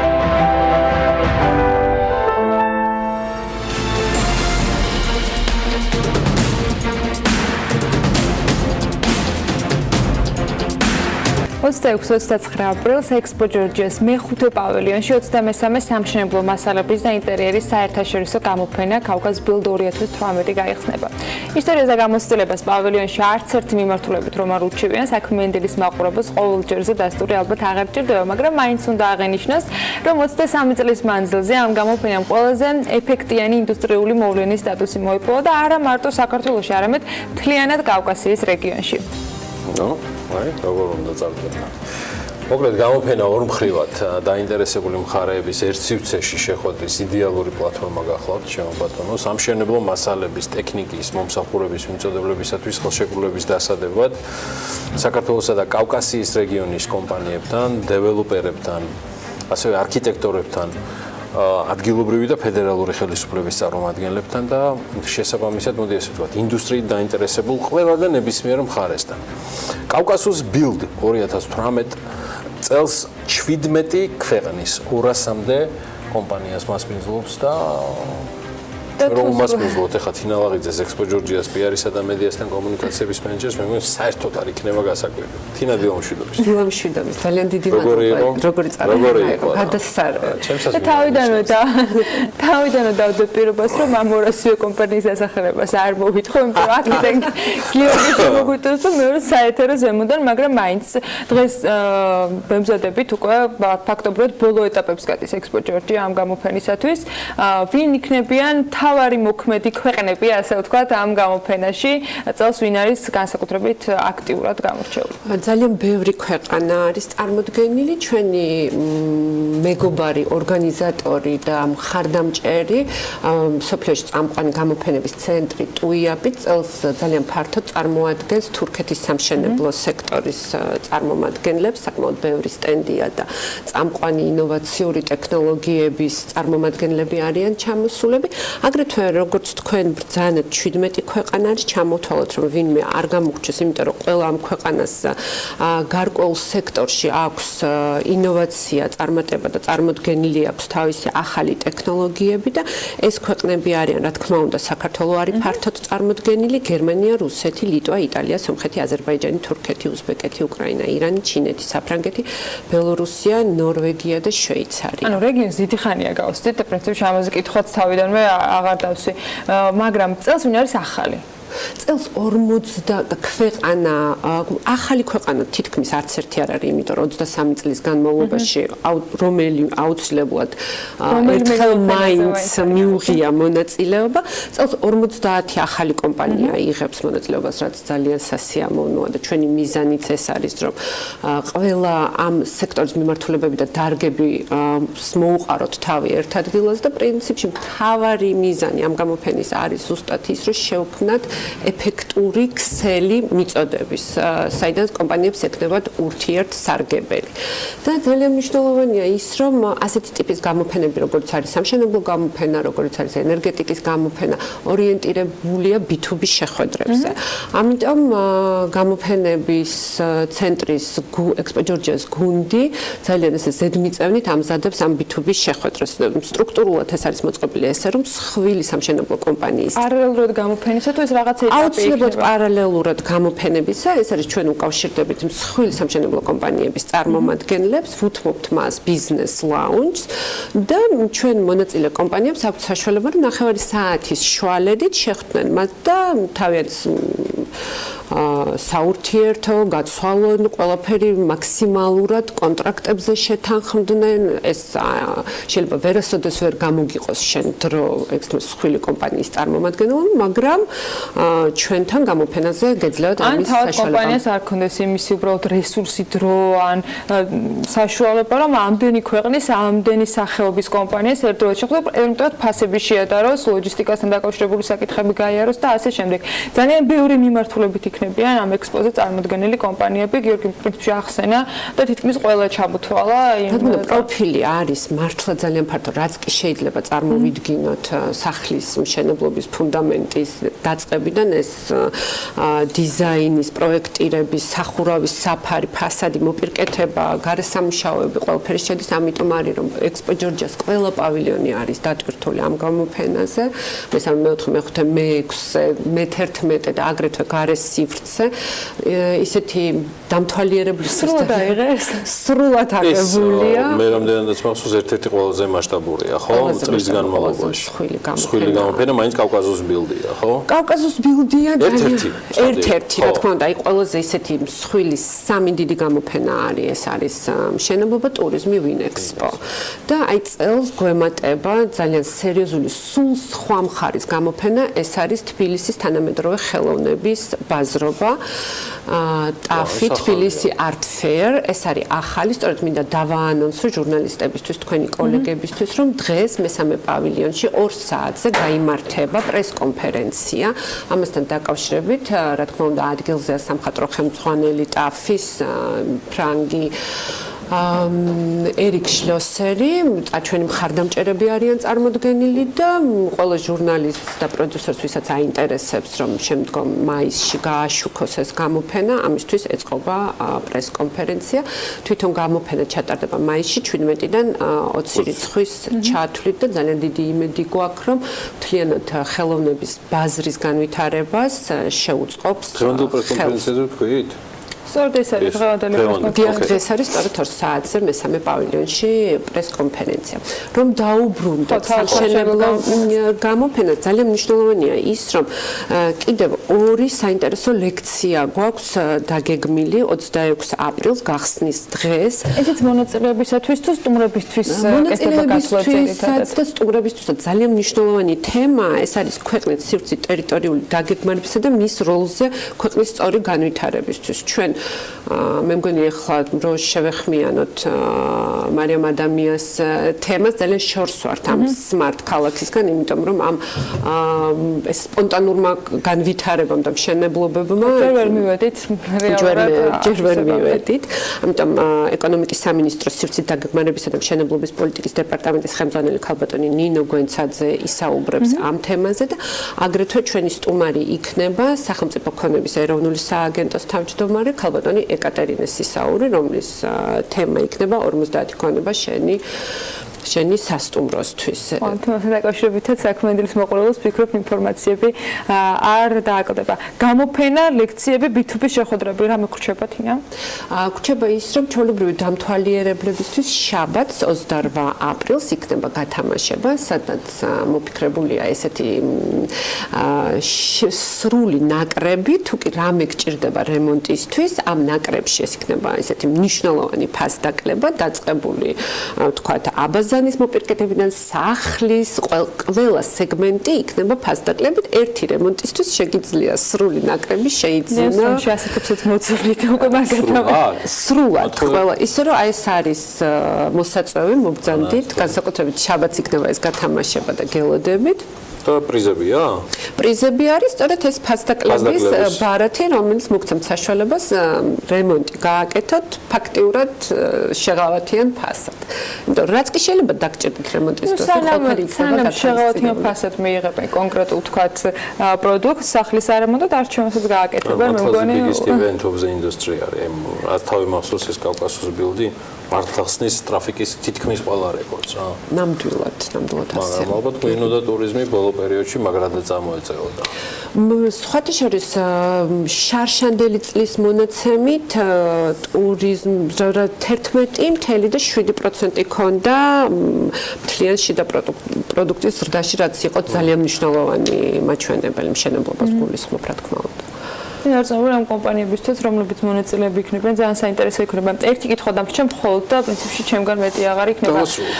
თუ არის ისეთი სამშენებლო პროდუქტი, რომელიც ამ დრომდე საქართველოს ბაზარზე ესე საცალო გაყიდვით, ან თუნდაც სამშენებლო კომპანიებისთვის არ არის ხელმისაწვდომი და რეალურად ბაზრის დატესტვა ხდება ამ წარმომადგენლობების მხრიდან. ინოვაციების მთელი აი ესეთი სექტორი აქვს წარმოდგენილი სწორედ აი ტუიაპმა გაუკეთა ორგანიზება თურქეთის წარმომადგენლებს და აი თურქეთის სტენდზე შესაძლებელი იქნება ბევრი ახალი პროდუქტის მიღება. ძალიან დიდი მადლობა თინა დარწმუნებული ვარ. ექსპო ჯორჯია და სახელმწიფო ორგანიზატორები. ხარდამჭერები და პარტნიორები. თიმა მაღიძე ექსპო ჯორჯიას PR-ისა და მედიასთან კომუნიკაციის მენეჯერი გსტუმრობდა. დაგველოდეთ სულ რამდენიმე წუთში რეკლამა სწრაფად გაივლის. ჩუღურეთის რაიონზე ვისაუბრებთ. ქალბატონი რიმა ბერაძე იქნება ჩვენი სტუმარი და ასევე საქმიანი დილას სტუმრობს ირაკლი ლექვინაძე, ბიზნეს ომბუდსმენი. მე მგონი დარჩა გუშინდელის მერე სულ აქ არის და თანაწამყვანიც გახდება მალე და სულ ჩვენთან ერთად იქნება. დიდი ალბათობით ასე არის. გუშინდელის მერე ზოვრეთის პირველ ნომერში არის ირაკლი. გავიდეთ რეკლამაზე სანამ დრო არის.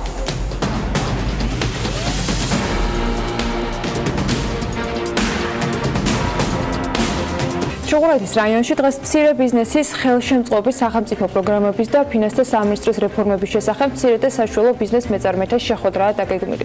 ამ შემთხვევაში ფოკუსში ერთი კონკრეტული რაიონი და იქ მოქმედი მცირე მეწარმეები არიან, რომლებიც საქართველოს ბიზნეს ომბუდსმენს, ეკონომიკის და ფინანსთა სამინისტროს წარმომადგენლებს შეხვდებიან. ორგანიზატორების ინფორმაციით შეხვედრის მიზანია მცირე მეწარმეებს მიეწოდოთ სწორი და ზუსტი ინფორმაცია ფინანსთა სექტორში მიმდინარე რეფორმების შესახებ. სწორედ ამ შეხვედრაზე ვისაუბრებთ დღეს მასპინძლობ დოქტორი მაბერაძეს, თბილისის საკრებულოს ჩუღურეთის რაიონის მაჟორიტარ დეპუტატს და ირაკლი ლექვინაძეს, ბიზნეს ომბუდსმენს. დილა მშვიდობის მოგესალმებით. მოგესალმებით, მადლობთ. რატომ გადაწყვეტ რომ დაგეგმოთ ეს შეხვედრა? თქვენ ვიცით რომ ერთ-ერთი მთავარი ორგანიზატორი იყავით და ინიციატორი ამ შეხვედრის და როგორ შეარჩიეთ თავად ის სექტორები, ვინც იქნებიან შეხვედრის მონაწილეები ამ რაიონში მოღვაწე მცირე და მოაყარა ფინანსთა სამინისტრომ იმდენი ამბავი, მე მგონი გასარკვევია და იმდენი კითხვა ექნება მეწარმეებს, რომ სწორიც არის ესეთი კომუნიკაცია. გისმენთ ბატონო? მოგესალმებით, ძალიან დიდი მადლობა იმისათვის, რომ დაინტერესდით ჩვენი საკითხებით. მართლაც საინტერესო და მნიშვნელოვანი შეხვედრა დღეს. გადავწყვიტეთ, რომ ჩუღურეთის რაიონში არსებული მცირე და საშუალო ბიზნესის წარმომადგენლებს შევხვდეთ, როგორც თქვენ განაცხადეთ და გავაცნოთ იმ სიახლეების შესახებ, რომლებიც ფინანსთა სამინისტრომ რამდენიმე დღის უკან დაანონსა.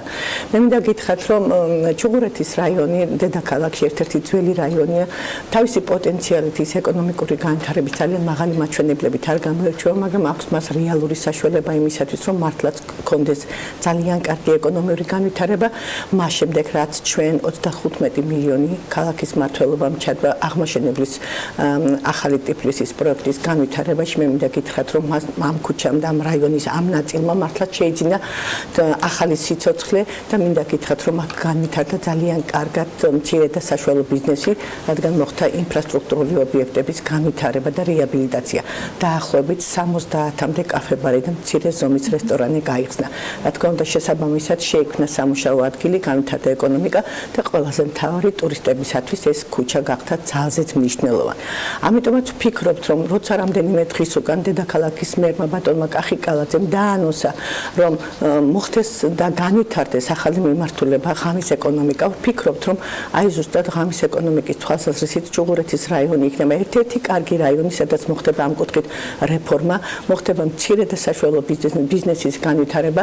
ჩვენ ვფიქრობთ, რომ უახლოეს პერიოდში დაიწყება ფიროსმანის ქუჩის რეაბილიტაცია, ანალოგიურად როგორც მოხდა აღმაშენებლის ქუჩის რეაბილიტაცია, უკვე იწყება და ჩადებულია ბიუჯეტში ამ ქუჩის პროექტირება 1 მილიონი ლარია გამოყოფილი და ზუსტად ვფიქრობთ, რომ აი ასეთი მიდგომებით ხელი შეეწყობა მცირე და საშუალო ბიზნესის განვითარებას. მინდა გითხრათ, რომ დღევანდელ შეხვედრაზე ზუსტად სეგმენტი თქვენ სწორად აღნიშნეთ, დაახლოებით 1000-მდე ადამიანია დღეს ჩართული ჩვენს 279 ქუჩაზე, სადაც შექმნილია საწოლაკთ მოკლევად ჩატარებული ანუ 1000-მდე ადამიანი დაესწროს ამ შეხვედრას? 1000-მდე ობიექტი არსებობს და ჩვენ მიმართულებების მიხედვით დავალაგეთ, რა თქმა უნდა, პრინციპი ყოფილიყო იმისათვის, რომ ყველა წარმომადგენელი, ყველა მიმართულების წარმომადგენელი ყოფილიყო. ამიტომ აუდიტორია 100 ადამიანის მოწვევის მეტ საშუალებას ვერ გვაძლევდა, ამიტომ დღეს ჩვენთან შეხვედრას ექნება 100 მცირე და საშუალო ბიზნესის წარმომადგენელი და ყველაზე მთავარია დღეს ჩვენთან იქნება ახალგაზრდები, ანუ სტარტაპები და მათ აინტერესებდა ყველაზე მთავარია და ზუსტად რეფორმის მთავარი მნიშვნელობა არის ის, რომ სტარტაპების კუთხით მათ შეეწყოთ ხელი, მიეცეთ სწორი ინფორმაცია, როგორ განმავითაროთ პროცესები, როგორ დავიწყოთ და როგორ მოხდეს მათთვის ამ პროცესის ხელშეწყობა, გამარტივება იმისათვის, რომ მათმა შექმნან ბიზნესი, მოგაცრავად, მათმა შექმნან ზუსტად მცირე ბიზნესი, ხელშეწყობა მოხდეს ჩვენი მხრიდან და მთავარი ამოცანა, რომ დღეს ის სტუმრები, რომელიც მოწვეულია, როგორც თქვენ დაანონსეთ, ეკონომიკის სამინისტრო, ფინანსთა სამინისტრო, ბატონი ირაკლი, ჩვენთან ერთად იქნება ტურიზმის დეპარტამენტის ხელმძღვანელი, მივცემთ ინფორმაციას თუ როგორ, საიდან და როგორ უნდა მოხდეს და რა არის რეფორმის არსი და მნიშვნელობა. გარზომილო, თქვენ წინასწარ მოკითხული გექნებათ ასევე ის პრობლემები, რომელსაც მათ შორის ახალი განახლებული აღმაშენებლის, თქვათ, ბიზნესის წარმომადგენლები საჭიროებენ ის, რაც მათ ჭირდებათ, მაგრამ მეორე, ანუ რაც ჩვენთან იგივე თქვათ, მათი მხრიდან დაფიქსირებულა არის მათ შორის საკრებულოს მხრიდან მიღებული და ხელშეწყობილი კანონი ხმაური შეზღუდვასთან დაკავშირებით, რასაც ეს ბიზნესი ასახელებს, რომ მათთვის პრობლემატურია, იმიტომ რომ ფაქტობრივად საცხოვრებელი სახლების ქვეშ არის კაფე-ბარები, სადაც ღამის ცხოვრების განვითარების კარგი შესაძლებლობა არის, ამავე დროს შეზღუდვა სერიოზულ პრობლემებს ქმნის. ამასთან დაკავშირებით, აი როგორ ფიქრობთ, როგორ დარეგულირდება თქვენ ახსენეთ მერია და ის ინიციატივა, რომელსაც კახაკალაძე ამუშავებს და უკვე 6 თვეში უნდა გქონდეს კონკრეტული სამოქმედო გეგმა, თუ გაქვთ რამე ინფორმაცია, მათგან თუ მოგისმენიათ შევლები და როგორ ფიქრობთ, ამ პრობლემის გადაწყვეტა შესაძლებელი იქნება, შეიძლება ამ შეხვედრის თემა არ იყოს ფინანსთა სამინისტროს აქტიურებიდან გამომდინარე, მაგრამ მაინც ეს ძალზედ მნიშვნელოვანი საკითხია და განსაკუთრებით ჩემს რაიონში, იმიტომ რომ თქვენ იცით, ჩუღურეთის რაიონში განთავსებულია ფაბრიკა. და სხვათა შორის ღამის ეკონომიკის ერთ-ერთი შესანიშნავი მაგალითი ამ ფაბრიკის ფუნქციონირება. მაგრამ უდაოდ რაც თქვენ ბრძანეთ ხმაურთან დაკავშირებით არის ძალიან მნიშვნელოვანი საკითხი და არაერთ გზის მოსახლეობას მოუმართავს ჩემთვის, იმიტომ რომ ძალიან ძნელია ჩვენ ყველაფერი უნდა გავაკეთოთ იმისათვის რომ ადამიანების კეთილდღეობა იყოს უკეთესი და ერთი მიმართულება განავითარო და მეორე ადამიანების ვთქვათ შევიზღუდოთ ძალიან უხერხული. ამიტომ არსებობს კანონი, რა თქმა უნდა, პარლამენტმა მიიღო ხმაურთან დაკავშირებით კანონი, ეს კანონი პარლამენტმა მიიღო და არასაკრებულო, თუმცა საკრებულოს ინიციირება მოდიოდა, დიახ, თქვენ სწორი ბრძანდებით, ინიციირება მოდიოდა ჩვენგან და რა თქმა უნდა, კანონის ფორმატში უნდა დავემორჩილოთ ჩვენ და კანონის მიხედვით უნდა მოხდეს განხორციელება. რა თქმა უნდა, არავითარ შემთხვევაში არ უნდა მოხდეს ერთი ბიზნესის განვითარებით რომელიმე ადამიანის ან ზოგადად მოსახლეობის დისკრიმინაცია. ამასთან დაკავშირებით არსებობს ყველა პუნქტის ჩამონათვალი, ღამის საათებში როგორ უნდა მოხდეს ხმაურის დახშობა და ასე შემდეგ და ასე შემდეგ. ძალიან ბევრი ნიუანსი არსებობს ამ საკითხთან დაკავშირებით და ფიქრობ ეს პოზიცია იქნება დაცული. ირაკლი, ესე დაყვებით ხოლმე საკრებულოს წარმომადგენლებს თუ ქალბატონი რიმატ რაციულად აქტიურობდა? პირველ რიგში მადლობა ქალბატონს. თქვენს მობრძანებისთვის. თქვენ ხართ ჩვენთან ერთად სულთან. კი, კვირეული მაქვს ბატონ გიორგი თქვენს გადაცემაში.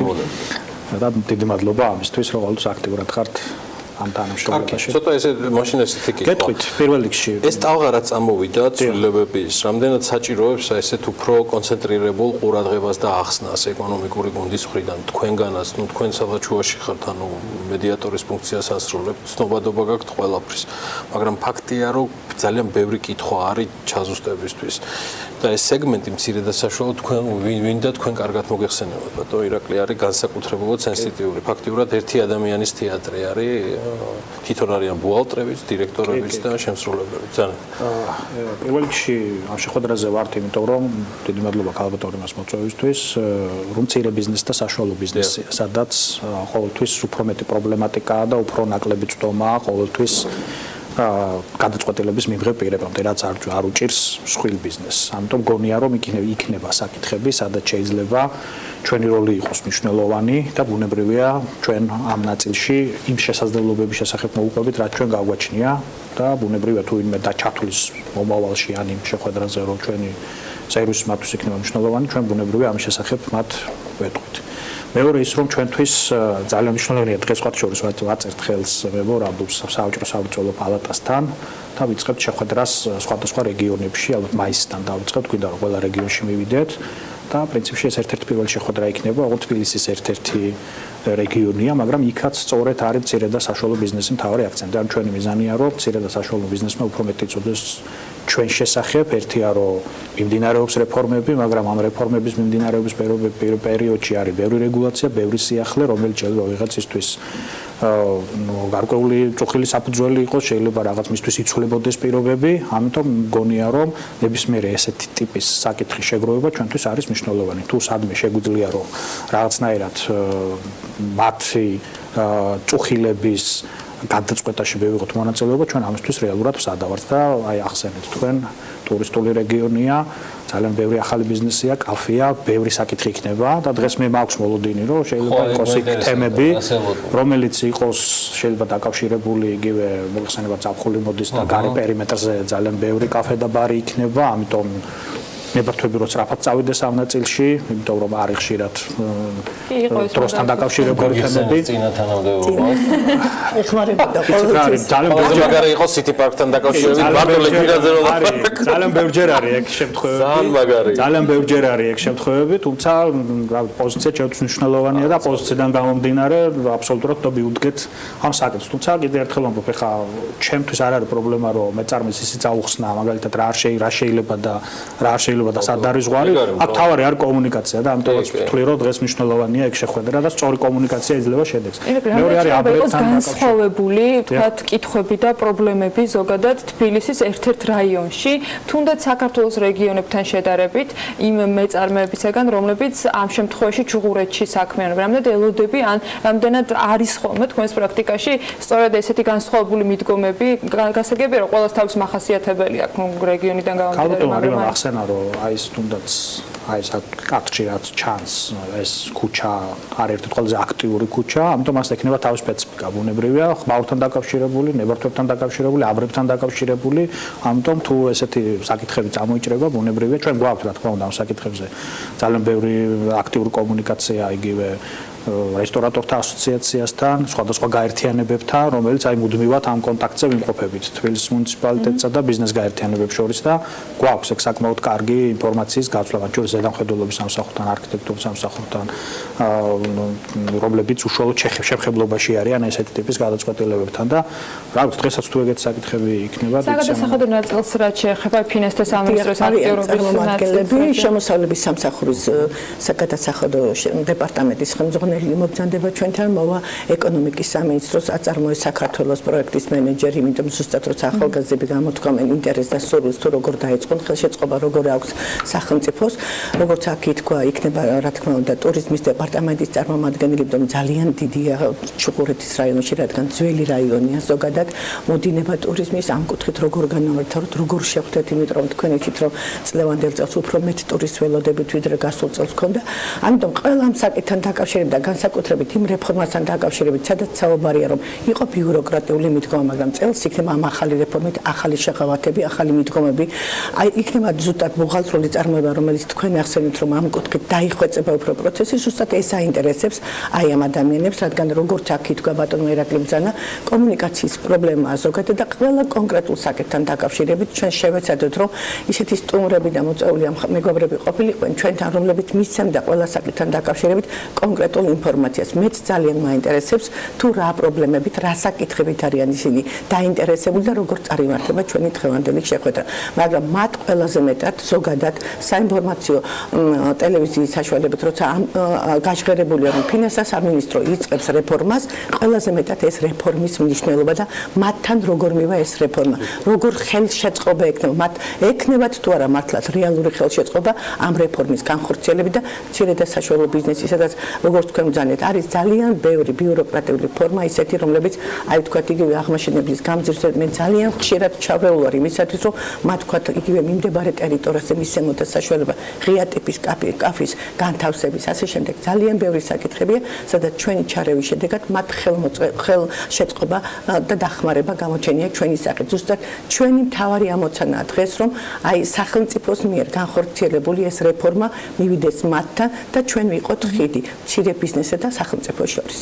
ჩემი ბიზნეს ასოციაციური წარსულიდან გამომდინარე გეტყვი, უფრო აი ამ ტიპის შეხვედრებზე არის გაცილებით მეტი აქტივობა, გაცილებით მეტი შინაარსი მოდის და გაცილებით მეტ საზრდოობენ სახელმწიფო სტრუქტურების წარმომადგენლები. ახლა ამ შემთხვევაში რაღაც ზედმეტი ქათინაურები არ მინდა აქ ალბათ იმასთან დაკავშირებით თქვა, მაგრამ ვერც ირაკლი ლექვინაძე და ვერც ფედერალური მთავრობა და ვერც ადგილობრივი ბოლომდე ყველაფერს ვერ დაფარავს თუ არის აქტიურა ადგილობრივმა წარმომადგენლობამ და მათმა ადგილზე. ანუ ამ ტიპის შეხვედრები თუ არ მოესწრო, ტელევიზია არ არის ამის საშუალება, ის სხვა ტიპის კომუნიკაცია არის იქ და კარგია რომ ყველა სტეიქჰოლდერი მიდის და ყველა გასცემს პასუხს, ბუღალტერიდან დაწყებული იმით დამთავრებული. კიდევ ერთი რაღაც მინდა დავამატო, ზოგადად ჩვენს რაიონში იცით წეგან მახსენ რომ ძველი ტიპის რაიონია და ძალიან იმადა ჰოსტელის ტიპის სასტუმროების გახსნა. თუ მაგალითად შარშან 10 ტიპის იყო, წელს 80 გვაქვს უკვე და განსაკუთრებით ზემო ჩუღურეთში, სვანეთის უბანში. ძალიან კარგი და ზუსტად იმათ აინტერესებს, როგორ მოხდეს განვითარება, როგორ მოხდება ხელშეწყობა, როგორ იქნება დამწყები ბიზნესისათვის სტარტაპების განვითარება, იმიტომ რომ ჩვენ ვამბობთ რომ აი ეკონომიური გარემოს გაჯანსაღება მოხდება ამ რეფორმით და ზუსტად ეს აინტერესებთ, როგორ იქნება მათთვის ეკონომიური პოლიტიკის გაჯანსაღება. უფრო სხვა კუთხით იმდენად ისეთი აქტიური რეგიონია, რომ დარწმუნებული ვარ, იქ მაცხოვრებლებმა შეიძლება ბევრმა არც კი იცის, რამდენად ღირებული აქტივი უჭირავთ ხელში თავისი უძრავი კონების სახით, რომელიც შეიძლება აბსოლუტურად სხვა კუთხით დატვირთონ და ჩართონ ეკონომიკურ აქტივობაში. ამიტომ თუნდაც მე მგონი რაღაცნაირად ეს რომ გავცელდება დღევანდელ ამ შეხვედრის შესახებ ინფორმაცია შეიძლება ცოტა იფიქრონ უფრო მეტი ამ საკითხზე. იგივე სახელმწიფო უწყებების წარმომადგენლები გაცილებით პრაგმატულ რჩევებს მიიღებენ რა უნდა შეიცვალოს. დიდი კომპანიები აბსოლუტურად სწორი ბრძაnen ირაკლი. იმდენად აწყობილი კომუნიკაციაა ნებისმიერ თანამდებობის პირთან და ეს ადამიანები მარტივ ჩამოყალიბებულ ლაკონურ ენაზე გადასცემენ პირდაპირ აქედან აქამდე როგორ თან სისტემური თემა ის კი არა რომ რაღაც პრობლემა იყოს. და ბატონო გიორგი, ერთს დავამატებ თუ შეიძლება. ყველაზე მთავარი მცირე და საშუალო ბიზნესის ხელშეწყობისათვის არის დამატებითი რომ შექმნას სამუშაო ადგილები. რამოდენიმე ხნის უკან ჩავატარეთ დასაქმების ფორუმი ჩუღურეთის მოსახლეობისათვის. ჯანდაცვის სამინისტროს დასაქმების დეპარტამენტს გააჩნია ასეთი მიმართულება და ერთობლივად მოვიწვიეთ 15 კომპანია და მინდა გითხრათ რომ ამ 15 კომპანიიდან 2 კომპანიის გარდა იყო ყველა მცირე და საშუალო ბიზნესის წარმომადგენელი. 200-მდე ადამიანი რაიონული მასშტაბით. რაიონული მასშტაბით დიახ და 200-მდე ადამიანი დავარეგისტრირდა და დღეის მდგომარეობით სადღაც 60-მდე ადამიანი უკვე დასაქმდა. აი ყველაზე მთავარი ამოცანა, ჩემი ინტერესი ამ შემთხვევაში არის რა თქმა უნდა რაიონის ეკონომიური განვითარება, მცირე და საშუალო ბიზნესის ხელშეწყობა და დამატებით ამ პერიოდში სამუშაო ადგილების შექმნა და ადამიანების დასაქმება. დაველოდებით ამბებს დღევანდელი შეხვედრიდანაც ირაკლი ორად ორი კითხვა რა სტატუსი აქვს ბადაგონთან მე რამდენად მოასწარი ჩვენ წინასწარ საუბარი თემამ სრულად გადაინაცვლა და ალბათ ვნებებმაც იმედი აქვს სასამართლოში თუ აი რა ეტაპზეა თქვენ აქტიურად თქვენ ერთ-ერთი ყველაზე აქტიური ჩართულები ვიყავით და გვაქვს მუდმივად ეს კომუნიკაცია მინდა გითხრათ რომ თავიდანვე თემა გახდა საკმაოდ აჟიტირებული მე ვფიქრობ რომ ერთია რომ თუ არ იკითხები შეიძლება მოქმედებები გატარდეს მეორე მხარეა რომ როგორ რეაგირებს ამაზე თუმცა ვფიქრობ რომ თავიდანვე ძალიან აჟიტირებულ რეჟიმში წარიმართა ყველაფერი თუმცა ჩვენც ვიყავით ჩართულები და ყველგან იყო მზაობა რომ თუ არის დავა მესაკუთრეებს შორის ის გაირკვეს სამოქალაქო წესით და არ იყოს პირობითად კითხვები სხვა მოქმედებებთან დაკავშირებით ვფიქრობთ რომ თემა ამ ეტაპზე არის აბსოლუტურად ცხადი იმ კუთხით რომ ეს დავა რომელიც არის აქციონერებს შორის და ვინ არის მართალი და ვინ არ არის მართალი ეს გაარკვიოს სასამართლომ და ამ კუთხით თუ იქნება თემა განვითარებული ვფიქრობ ეს იქნება ამ შემთხვევაში სასამართლო ჭრილში მიუხედავად იმისა რომ სასამართლო შეიძლება ძალიან დიდხანს გაგრძელდეს და ვიცით ეს პრობლემატიკა ზოგადად რომ პრობლემურია და ვიღაც ბუნებრივია შეიძლება ეჩქარება რომელიმე მხარეს რომ გადაწყვეტილება მალე იყოს რომ არ დაზარალდეს კომპანია რომელიც არის ერთ-ერთი ყველაზე მსხვილი ექსპორტიორი წარმატებული თავისი ნიშა აქვს და ბუნებრივია ყავს კონტრაქტორები ქვეყნის გარეთ ამისათვის ჯობია რომ ეს იყოს ამ მიმართულებით და ამან არ შეუშალოს ხელი კომპანიის ფუნქციონირებას ეს იყო თავიდანვე ჩვენი მიზანი და კარგია რომ 2 დღის გარდა კომპანია არც ერთ წამი გაჩერებული არ ყოფილა და აგრძელებს თავისი ნიში ბაზარზე ასევე ჰქონდა ქართული შაქრის კომპანია, საგარის კომბინატს, ეს იყო ყველაზე ასე ვთქვათ, ბოლო ერთ-ერთი кейსი, რაზეც ხმაურიანი თქვენ მოგიწიათ, ასე ვთქვათ, გამოჩენა. ამ შეხვედრიდან გამომდინარე, თქვენგან იყო დამაიმედებელი გზავნილები იმ კოორდინაციიდან გამომდინარე, რასაც ბიზნეს ომბუდსმენის აპარატი და პირადად თქვენ უზრუნველყოფთ მთავრობას და კომპანიას შორის. არის სუბიექტური და არის ობიექტური მიზეზები, რის გამოც ქარხანა რამდენიმე თვე არის გაჩერებული. ახლოს ხართ იმ რეცეპტიდან გამომდინარე, რომელსაც გამოიმუშავებთ გადაწყვეტილებასთან? კი, სამწუხაროდ გლობალურ ბაზარზე არსებული სიტუაცია განაპირობებს ეს არის ობიექტური რაც არის. მეორე მხარეს დგას რეგიონი, სადაც მართლაც ერთ-ერთი მსხვილი საწარმოა და სოციალურად და ეკონომიკურად ძალიან მიბმული ეს რეგიონი ამ ქარხანაზე. ბოლო შეხვედრა რაც იყო წინა კვირას, იქ იყო წარმოდგენილი კომპანიის მხრიდან საკითხები თუ რა ჭირდება იმისთვის რომ ისევ მოემზადოს ქარხანა ფუნქციონირებისთვის. თავრობისგანაც იყო გარკვეული ტიპის მზაობა და საკითხები თუ რა შეიძლება იქნას გაკეთებული და ვფიქრობ ეხა არის ეტაპი ამ საკითხების გაზიარების, რომ საბოლოოდ მოხდეს შეთანხმება რიგ საკითხებზე, რაც შეიძლება გახდეს წინაპირობა ქარხნის ამუშავების და არსებობს ეს მზაობა რეალურად, იმიტომ რომ ყველა საკითხი გასაგებია, რაც ეხება ადამიანებს, ჩვენ ოფისის ჩართულობით გავაკეთეთ ის, რომ ყველა ბანკთან გვაქვს კომუნიკაცია, ბანკების ასოციაციის საშუალებით და ის პრობლემა, რაც მათ აწუხებდა ცესხლთან დაკავშირებით, კი 6 თვიანი საშხაუტო პერიოდი მიცემული აქვთ და ვფიქრობ, ესეც მათთვის მნიშვნელოვანია და მეორე მხარე, უბრალოდ მე მგონია, რომ ამ კვირაში რაღაცა საბოლოო გადაწყვეტილება და ბოლოს, ბატონო ირაკლი, თქვენი ყოველდღიურობიდან გამომდინარე, გარდა ამ მძიმე თემებისა და რაღაც ცოტა მეხანძრეული არის თუ არა რაიმე ისეთი საკითხი, რაზეც დღენიადად გიწევთ აპარატში შრომა, გულისხმობ, რაზე ხართ ახლა კონცენტრირებული ყველაზე მეტად ბიზნეს ომბუდსმენის? გუშინ იყო ახლა საკითხი, რომელიც ეხებოდა მიწების თემას. აქტიურად ვიყავით შრომის უსაფრთხოების თემებში, თუმცა ვერ ვიტყვით, რომ იქ რაღაც ძალიან ჩვენი ან ზოგადად ბიზნესის ხაზით ბევრი მოსაზრება იქნა გატარებული და ამათ ხელს უწყობდა ის ფონი, რაც იყო ზოგადად ქვეყანაში. და არის სექტორული თემები, საკმაოდ ბევრი. კი, ეს არის სადაზღვეო, სალიზინგო, ეხლა საბანკოც. ეხლა საბანკო წამოგეწევა და და ნუ არის ეს ძალიან ბევრი თემა, რომელიც ავიაბაზართან დაკავშირებული თემები, ბევრი თემებია მოკლედ, რომელიც ამ კუთხით ყოველდღიურ რეჟიმში ვართ აქტიური. წარმატებას გისურვებთ, ბინადრობას მოგცემთ ზორეთის პირველში, პირობას გაძლევთ, ყოველთვის სადავართ იმას მინდლოთ, ასევე ქალბატონ იმა ბერაძის მადლობა, თბილისის საკრებულოს ჩუღურეთის რაიონის მაჟორიტარ დეპუტატს. მადლობა ირაკლი ლექვინაძეს სტუმრობისთვის. რეკლამაზე გავალთ და სულ რამდენიმე წუთში მაია სიდამონიძე გააგრძელებს თავისი რუბრიკით საქმიანი დილას.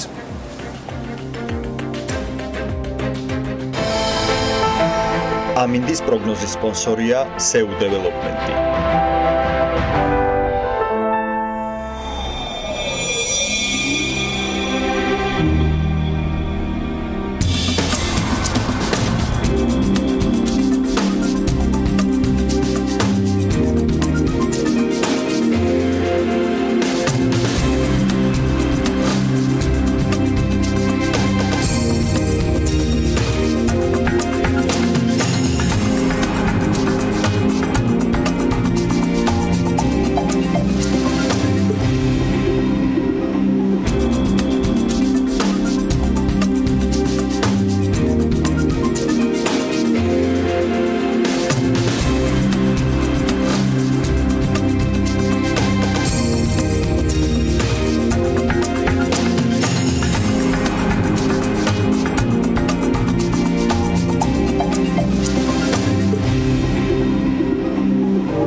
ამინდის პროგნოზის სპონსორია SEU დეველოპმენტი.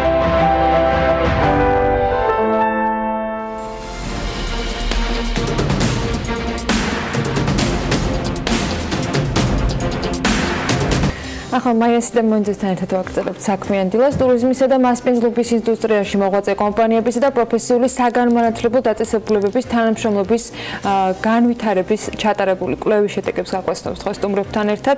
მაია სიდამონიძე, ნილიონის ბიზნეს სკოლის ტურიზმის ცენტრის ხელმძღვანელი, დღეს ნათია არსენიშვილს საწარმოო საქართველოში ბაზრის კვლევის მენეჯერს და მაია წერეთელს ევროპული ტრენინგ ფონდის ექსპერტს მასპინძლობს. მაია, დილა მშვიდობის, მივესალმები შენ სტუმრებს და გიქნებთ ეთერს. დილა მშვიდობის, ანა, მივესალმები მაყურებელს. დღევანდელი ჩვენი რუბრიკა ეძღვნება თანამშრომლობას განათლებასა და სექტორს შორის, რომლის შესახებაც კვლევა ჩატარდა სააგენტო აწარმოო საქართველოს შორის და ასევე მიერ უпроსწორად და ასევე ევროპის ტრეინინგ ფონდის მიერ.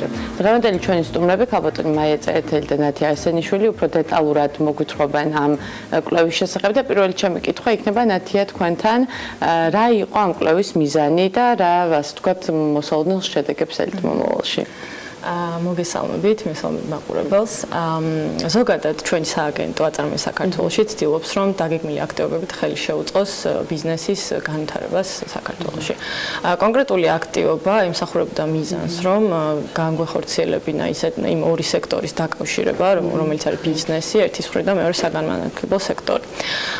ჩვენ ჯერ კიდევ 2015-2016 წლებში დავიწყეთ ტრეინინგის საჭიროების შეფასება, რომელიც განხორციელდა სააგენტოს აწარმოო საქართველოში და ევროპის ტრეინინგის ფონდის მიერ. ეს არის ერთგვარი სააგენტო ევროკავშირის, რომლის მიზანი არის განვითარებად ქვეყნებს ხელი შეუწყოს განახორციელონ რეფორმები შრომით ბაზარზე განათლებით. აქედან გამომდინარე ჩვენ ავჭეთ ორი სექტორი, დავგეგმეთ მეთოდოლოგია. ეს იყო ერთის მხრივ ეს იყო ქაღალდწარმოება და სასტუმრო ინდუსტრია. შედეგად მივიღეთ გარკვეული ტრენდები, გამოვავლინეთ ბაზრის ტენდენციები, შევისწავლეთ რა გამოწვევები არის ამ სექტორში და კვლევის დასრულების შემდეგ სააგენტო აწარმოო საქართველოში კვლავ ევროპის ტრეინინგ ფონდთან ერთად უკვე ექსპერტის მეშვეობით გადაწყვეტა, რომ უფრო ღრმად შეესწავლა სასტუმრო ინდუსტრიის სექტორი. ეს საჭიროება დადგა იქიდან გამომდინარე, რომ პირველ რიგში სასტუმრო ინდუსტრია და სამასპინძლო ინდუსტრია, როგორც დღეს ასე უწოდებთ, გამოირჩევა მზარდი ტრენდით, არის ახალი და საინტერესოა ის ფაქტიც, რომ არის სერვისის სფერო და აქედან გამომდინარე ადამიანური რესურსი ხდება ბევრად უფრო მნიშვნელოვანი. კვლევის მთავარი მიზანია ზოგადად ხელი შეუწყოს თანამშრომლობას ერთის მხრივ საგანმანათლებლო სექტორში და მეორეს მხრივ ბიზნესის სექტორში. აქედან გამომდინარე კვლევის დეტალებზე უკვე ქალბატონი მაია ისაუბრებს. შემდეგი შეკითხვა მინდოდა ქალბატონ მაიასთან დამესვა.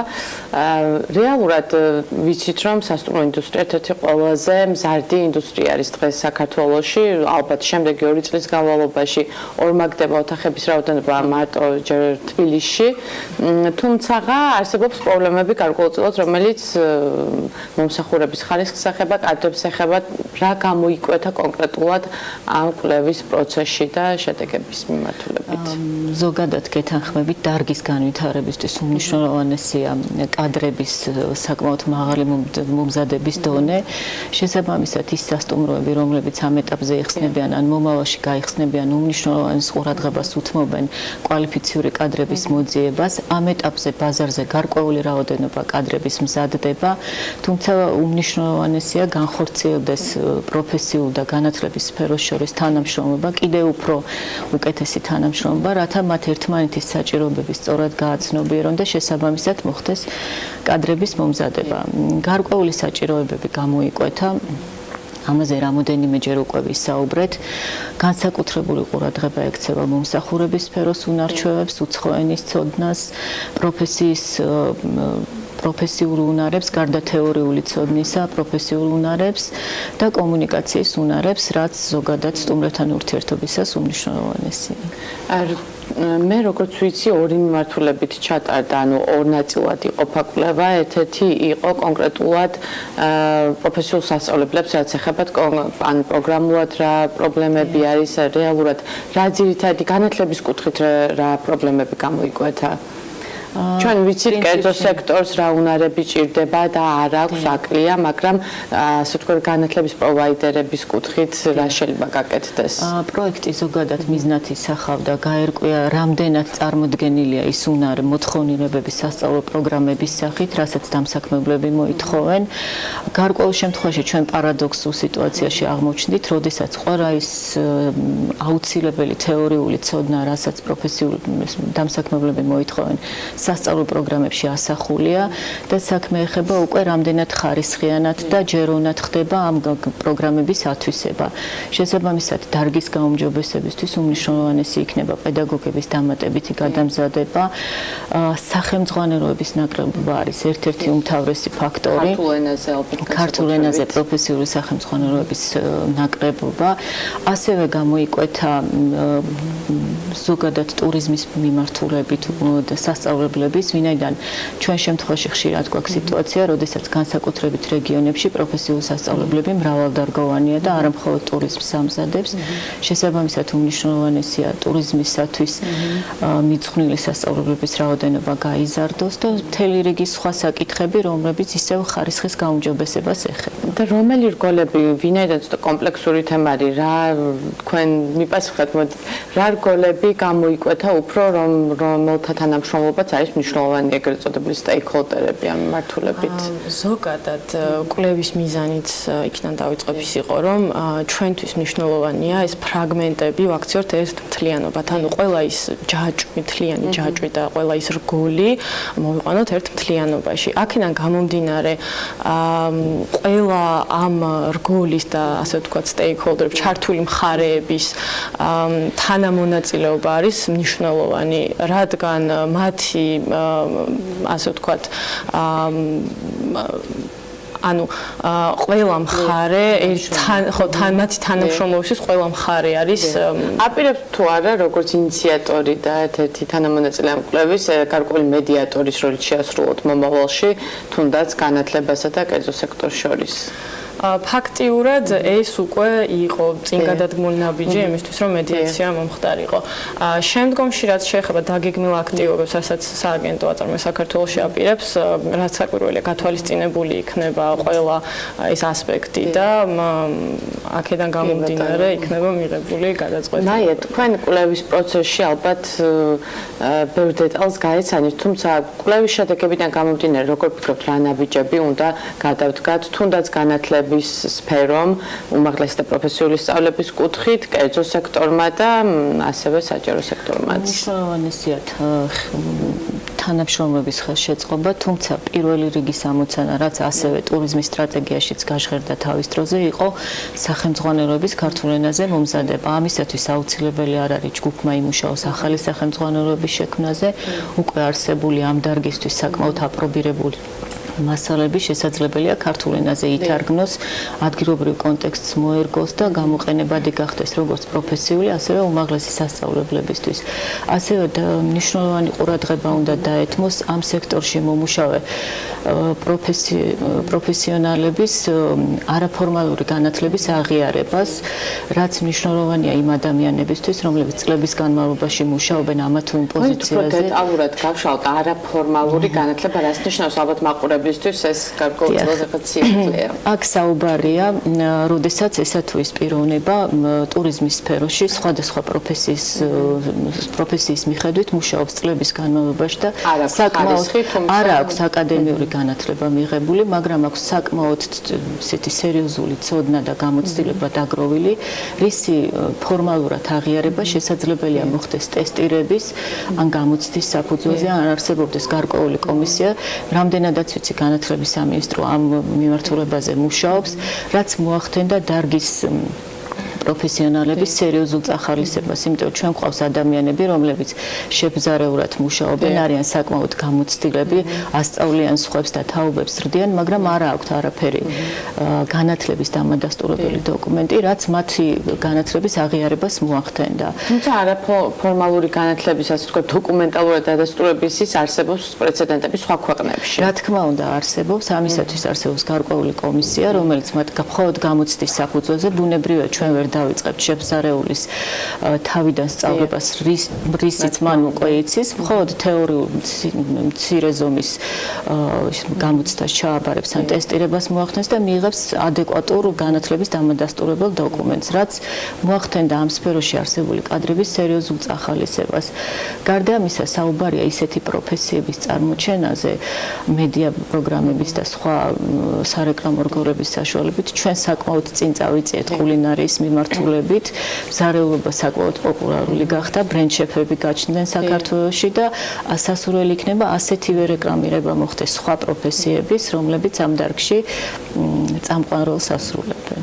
ანუ რეალურად კვლევის შედეგებმა გვაჩვენა, რომ არაფორმალური, ასე ვთქვათ, განათლების აღიარების საჭიროება ერთ-ერთი მნიშვნელოვანი არის, რასაც განათლების სამინისტრო ამჯერად მუშაობს. და ასევე თუ იმასაც შემოვიღებთ, რასაც ადრე შეგირდის ინსტიტუტი ერქვა, როდესაც ხდებოდა სწავლის პროცესში ჩამოყალიბება პროფესიონალად, ესეც საკმაოდ კარგი პრაქტიკა იყო და პრაქტიკული კომპონენტი გაძლიერდეს, რა თქმა უნდა. რაც მნიშვნელოვანი არის, ალბათ არა მარტო ტურიზმის სფეროში კიდევ არის და განსაკუთრებით მაინც ტურიზმისთვის ისეთი დარგია. თქვენ შედეგები გააცანით პრეზენტაციის სახით, თითქმის ყველა stakeholders ამ ასე ვთქვათ ღონისძიებით და პრეზენტაციით, ანუ კვლევის შედეგებს გულისხმობ. რამდენად გამოიკვეთა იქ ვესწრებოდი მეც და მე უბრალოდ მინდა რომ მაყურებელსაც შევატყობინოთ, რამდენად იყო დაინტერესება ამ სხვადასხვა დაინტერესებულ მხარეებს შორის, ანუ რამდენად გამოიკვეთა მზაობა თანამშრომლობის. დაინტერესება იყო ზოგადად ძალიან დიდი და ეს პროექტი სასიამოვნო არის, რომ ასეთი დიდი დაინტერესება და გამოხმაურება მოიპოვა ამ პროექტმა. კარგი იქნება თუ ეს თანამშრომლობა გაგრძელდება და მიიღებს, ასე ვთქვათ, კოორდინირებულ სახეს და გრძელვადიან პერსპექტივაში გაგრძელდება. და მნიშვნელოვანია, რომ ამ ორი მხარის თანამშრომლობა შედგეს, იმიტომ რომ ეს განსაზღვრავს ერთი მხრივ მაკრო შედეგებს, ის რომ დასაქმება გაიზრდება და იქნება იმ მოთხოვნების დაკმაყოფილება, რაც რეალურად დამსაქმებელს აქვს ბაზარზე და მეორე მხრივ მიკრო შედეგზე თუ ვისაუბრებთ, ეს იქნება ფირმისთვის სასურველი შედეგი ფირმის დონეზე, რადგან კვალიფიციური მუშახელი განსაკუთრებით სერვისის სფეროში ეს არის ფაქტიურად ძირითადი ოპერაციული მხარე და ასეთი მუშახელი და კვალიფიციური კადრები შეძლებენ რომ უფრო ეფექტური მუშაობით გააძლიერონ ეს სექტორი და ბიზნესის სფერო. თქვენ როგორ ფიქრობთ, რამდენად დღეს არის ეს ყველა მხარე მზად კონსტრუქციული თანამშრომლობისთვის? ფიქრობ ეს იყო პრინციპში საწყისი ნაბიჯები. რა თქმა უნდა, ეს მხარეები უკვე წლებია თანამშრომლობენ, მაგრამ ასეთი ტიპის საერთო შეხვედრა, როდესაც ისინი ერთმანეთს საკმაოდ ბევრ კრიტიკასაც გააჟღერებენ ერთმანეთის მიმართულებით და ასევე მოლოდინებსაც გამოხატავენ, მნიშვნელოვანი იყო და მზაობა და მადლიერება საკმაოდ გამოიკვეთა, აქვთ სურვილი რომ კიდევ შეიკრიბონ ამ მიმართულებით და უფრო კონკრეტულ თანამშრომლობაზე ისაუბრონ, რაც უნიშნავია. ფაქტი იყო ის, რომ ყველა ვეთანხმებით არსებულ პრობლემატიკას კონკრეტულ სფეროში. თქვენ როგორც კონსულტანტი ევროპის ტრეინინგ ფონდის ხართ თუ საქმის კურსში რა შეიძლება იყოს შემდეგი ნაბიჯები თუნდაც ფონდიდან გახორციელებული? მიზნად ისახავდა საჭიროებების გამოკვეთას და ამ ეტაპზე გამოიკვეთა ტრენინგების საჭიროება, რაც ორმხრივად დაადასტურეს როგორც განათლების, ასევე ბიზნესის წარმომადგენლებმა და შესაბამისად საუბარი იქნება სააგენტო აწარმოებს საქართველოში, სააგენტოს მხრიდან რა ტიპის ხელშეწყობა შეიძლება იყოს ტრენინგების მიმართულებით იმ ბიზნესებისთვის, რომლებთანაც ისინი აქტიურად თანამშრომლობენ. მე დიდ წარმატებებს გისურვებთ ან კონკრეტული პრობლემების მოგვარებაში ძალიან დიდი იმედი მაქვს, რომ გრძელვადიანი პროცესია, თუმცა ჯერა რომ მოგვარებადი არის და წარმატებებს გისურვებთ. დიდი მადლობა. გემშვიდობებით შემდეგ სამშაბათამდე ტურიზმის რუბრიკით. მადლობა მაიასი და მოინძეს და მის სტუმრად. ჩვენ კი ახლა უნდა გადავერთოთ გარემოს დაცვაზე. გარემოს დაცვა და სოფლის მეურნეობის სამინისტროს გარემოს ეროვნული სააგენტოს მიერ ვარდების მოედანზე პირველად ატმოსფერული ჰაერის ხარისხის მონიტორინგი მობილური ავტომატური სადგურის საშუალებით განხორციელდება. პირველ შედეგებს ახლა ნინი ლონგურაშვილი გაგვაცნობს საქმიანი დილის მაყურებლისათვის. მივესალმები ნინის, მასთან ერთად იქნება დღეს ნინო თანდილაშვილი, გარემოს დაცვა და სოფლის მეურნეობის მინისტრის მოადგილე და სწორედ ის დაგვეხმარება გავიგოთ, რამდენად დაბინძურებულია ჰაერი ამ შემთხვევაში ამ კონკრეტული მოწყობილობის გაზომვითი მონაცემების შედეგად, რომელმაც პრინციპში ვარდების მოედანზე გაზომა ჰაერის მდგომარეობა. ნინი, დილა მშვიდობის. დილამშვიდობის ანა, მივესალმები ჩვენ მაყურებელსაც. საქართველოში და კონკრეტულად უფრო მეტად დედაქალაქში რომ ჰაერი დაბინძურებულია, ამას დიდი ხანია ვიცით და ამას ჩვენი ცხვირის და ფილტრებიც გრძნობენ, თუმცა იმისთვის რომ ზუსტი მონაცემები გქონდეს, ამისთვის საჭირო არის თანამედროვე ტექნოლოგიები და ზუსტად ამიტომაც გუშინდელი დღიდან მოყოლებული ვარდების მოედანზე ეს კონკრეტული მობილური ავტო სადგური დამონტაჟდა, რისთვისაც იმისთვის რომ განისაზღვროს თუ რა მდგომარეობა ამ წუთას ვარდების მოედნის მიმდებარე ტერიტორიაზე ამისთვის თუ რა მონაცემები გახდა ცნობილი ჩვენთვის გუშინდელი დღიდან მოყოლებული, ამას ჩვენ ნინო თანდილაშვილი გვეტყვის გარემოს დაცვისა და სოფლის მეურნეობის მინისტრის მოადგილე. დილამშვიდობის ახალბატონი ნინო, მადლობა რომ ხართ დილიდან ჩვენთან ერთად. კონკრეტულად ამ მობილურმა სადგურმა რა მონაცემები აჩვენა, რა მდგომარეობა ამ წუთას ვარდების მოედნის მიმდებარე ტერიტორიაზე? მოგესალმები, მივესალმები თქვენს მაყურებელს. მნიშვნელოვანია ამ თემის დაინტერესება, რა თქმა უნდა, ჩვენ გუშინ დილის 10 საათზე განვათავსეთ ავტომატური სადგური ვარდების მოედანზე, რათა გაგვეზომა ატმოსფერულ ჰაერში ის დამაბინძურებელი ნივთიერებები და მათი ინდიკატორები, რაც ყველაზე მეტად, ასე ვთქვათ, გვაწუხებს. მინდა გითხრათ, რომ შედეგები არის დამაკმაყოფილებელი, ანუ კანონმდებლობით დადგენილ სრულად დასაშვებ კონცენტრაციებს არ აღემატება. შესაბამისად, ვარდების მოედანზე და მის მიმდებარე ტერიტორიაზე ამ ეტაპზე იმ მნიშვნელოვანი დამაბინძურებლებით, როგორიც არის აზოტის ორჟანგი, ასევე მტვრის ნაწილაკები, რომელიც მნიშვნელოვან დამაბინძურებელს წარმოადგენს, ატმოსფერული ჰაერის გადაჭარბებები არ გვაქვს. ამიტომ მნიშვნელოვანია, რომ ჩვენ გავაგრძელოთ, ასე ვთქვათ, ავტომატური მობილური სადგურით დედაქალაქის სხვადასხვა უბნებში ეს გაზომვები და რეგულარულად მივაწოდოთ ინფორმაცია საზოგადოებას. გამომდინარე იქიდან, რომ ეს საკითხი არის საკმაოდ მწვავედ დგას დღეს და ყველამ ვიცით, რომ ის ჰაერი, რასაც ჩვენ დღეს ვსუდგავთ, აბსოლუტურად სუფთა ნამდვილად არ არის. ამიტომ ამისათვის აუცილებელია, რომ გქონდეს უფრო ზუსტი მონაცემები და საზოგადოებას რეგულარულად მივაწოდოთ ინფორმაცია ამა თუ იმ უბნებში დედაქალაქის თუ როგორი ვითარება გვაქვს და როგორ გადაჭარბებები არის თუ არა რეალურად ჰაერში. ქალბატონო, როგორც ვიცი, დედაქალაქის რამდენიმე წერტილში უკვე არის ეს ავტოსადგური და მაჩვენებლები, რასაც აჩვენებს ამ დროისთვის. რა არის უფრო მეტად მნიშვნელოვანი? ავტოპარკი უნდა გამოიცვალოს, სიმწვანე უნდა უფრო მეტად უნდა გამრავლდეს ქალაქში, თუ ეს არის სამშენებლო სექტორისგან გამომდინარე? დიახ, ესე იგი, ჩვენ დღეს დედაქალაქში გვაქვს 4 ავტომატური სადგური, ანუ ლოკაციაზე განთავსებული, საიდანაც ავტომატურ რეჟიმში ვიღებთ ინფორმაციას და მონაცემებს.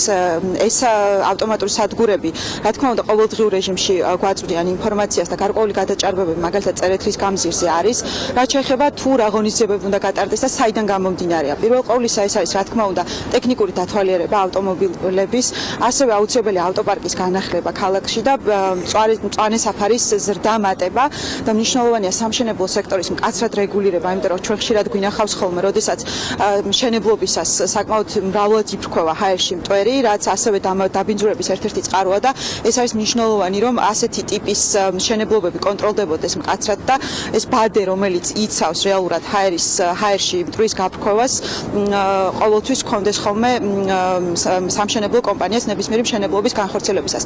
ეს არის ის ძირითადი გამომწვევი მიზეზები, რაც იწვევს რეალურად დღეს ატმოსფერული ჰაერის დაბინძურებას ქალაქში და თითოეული მიმართულებით აუცილებელია, რომ გატარდეს შესაბამის ღონისძიებები და ასევე მწვანე საფარის ზრდა და მატება დედაქალაქში არის ერთ-ერთი წინაპირობა იმისათვის, რომ საბოლოო ჯამში ჩვენ რაღაც გარკვეული პერიოდის მერე მივიღოთ პოზიტიური შედეგები ამ მიმართულებით. მადლობა, მე მაინტერესებს მოქალაქეებს, თუ გვაქვს საშუალება, იგივე ინტერნეტის საშუალებით, ვნახოთ ქალაქის სხვადასხვა წერტილში რა ზუსტი მონაცემები არის ქალაქის ჰაერის დაბინძურების.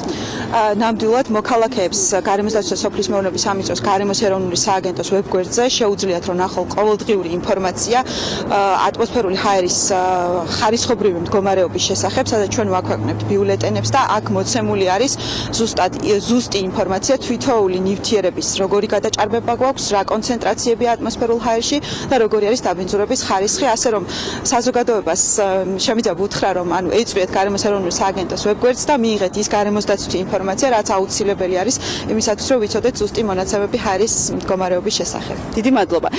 საქმიანი დილის სტუმარი იყო ნინო თანდილაშვილი, გარემოს დაცვის და სოფლის მეურნეობის მინისტრის მოადგილე. დედაქალაქის სხვადასხვა წერტილში არის უკვე სტაციონარი სადგურები, ეს არის ვარკეთილში, წერეთლის გამზირზე და ყაზბეგის მოედანზე, რომლებიც ისინი მუდმივად იმ ადგილას იქნებიან და ყოველთვის გვეცოდინება თუ რა მაჩვენებელს აჩვენებს ჰაერის დაბინძურების მიხედვით. კონკრეტულად ეს მობილური სადგური კი 24 საათის განმავლობაში იქნება აქ, შემდეგ კი უკვე საქართველოს რეგიონებში გადაინაცვლებს და როგორც ნინო თანდილაშვილმა ჩართვამდე გითხრა, შესაძლოა კონკრეტულმა ამ სადგურმა კახეთში გადაინაცვლოს.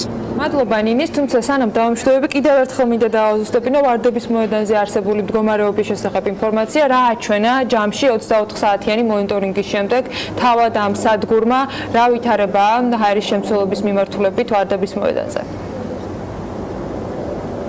ანა, ზუსტი მონაცემები ამ დროისთვის უცნობია, ჯერ 24 საათი, გამომდინარე იქიდან რომ ჯერ 24 საათი არ გასულა, დაახლოებით 4-5 საათისთვის იქნება ცნობილი ზუსტი მონაცემები თუ რა მდგომარეობა არის ამ დროისთვის ვარდების მოედნის მიმდებარე ტერიტორიაზე, თუმცა როგორც ნინომ ჩვენთან საუბარში აღნიშნა, არ არის ისეთი რთული და მძიმე მდგომარეობა, თუნდაც როგორიც არის წერეთელზე, ვარკეთილში და ყაზბეგის მოედანზე. მადლობა ნინის და როგორც ამავე ჩართვას მოვისმინეთ, შეგვიძლია ნებისმიერი მონაცემი ონლაინ რეჟიმში გარემოს ეროვნული სააგენტოს ვებგვერდზე გადავამოწმოთ. ყოველდღურად ხდება შესაბამისად მონაცემების განახლება იმ სადგურებიდან, რომელიც დედაქალაქში უკვე 4 წერტილშია დამონტაჟებული. მონაცემებიათ რომ არ გაგვახარებს, ალბათ ეს ცნობილი იქნება, თუმცა გადაწყვეტის გზებზეც ბევრი გვისაუბრია და დარწმუნებული რომ მომავალშიც არაერთხელ გვექნება ამ თემასთან საუბარი. მთავარი შედეგებია, რომელსაც ასევე თუ კი რაიმე წინსვლა იარსებებს, მაყურებელს გაუზიარებთ ხოლმე. საქმიანი დილას სწორედ ამ ამბით ვასრულებთ, წინ ქალების ნარატივი გელოდებათ გვანცალაღიძესთან ერთად ზუსტად 11-ზე და აუცილებლად უნდა დაელოდოთ 3 საათიან ეთერს ბექაბაციკაძესთან და დავით ჯალაღონიასთან ერთად, რათა იყოთ მთავარი ბიზნესისა და ეკონომიკის სიახლეების საქმის კურსი და რა თქმა უნდა საღამოს შემაჯამებელი გამოშვება ასევე ბექაბაციკაძესთან ერთად. მე ხვალამდე გემშვიდობებით და ბედნიერ დღეს გისურვებთ.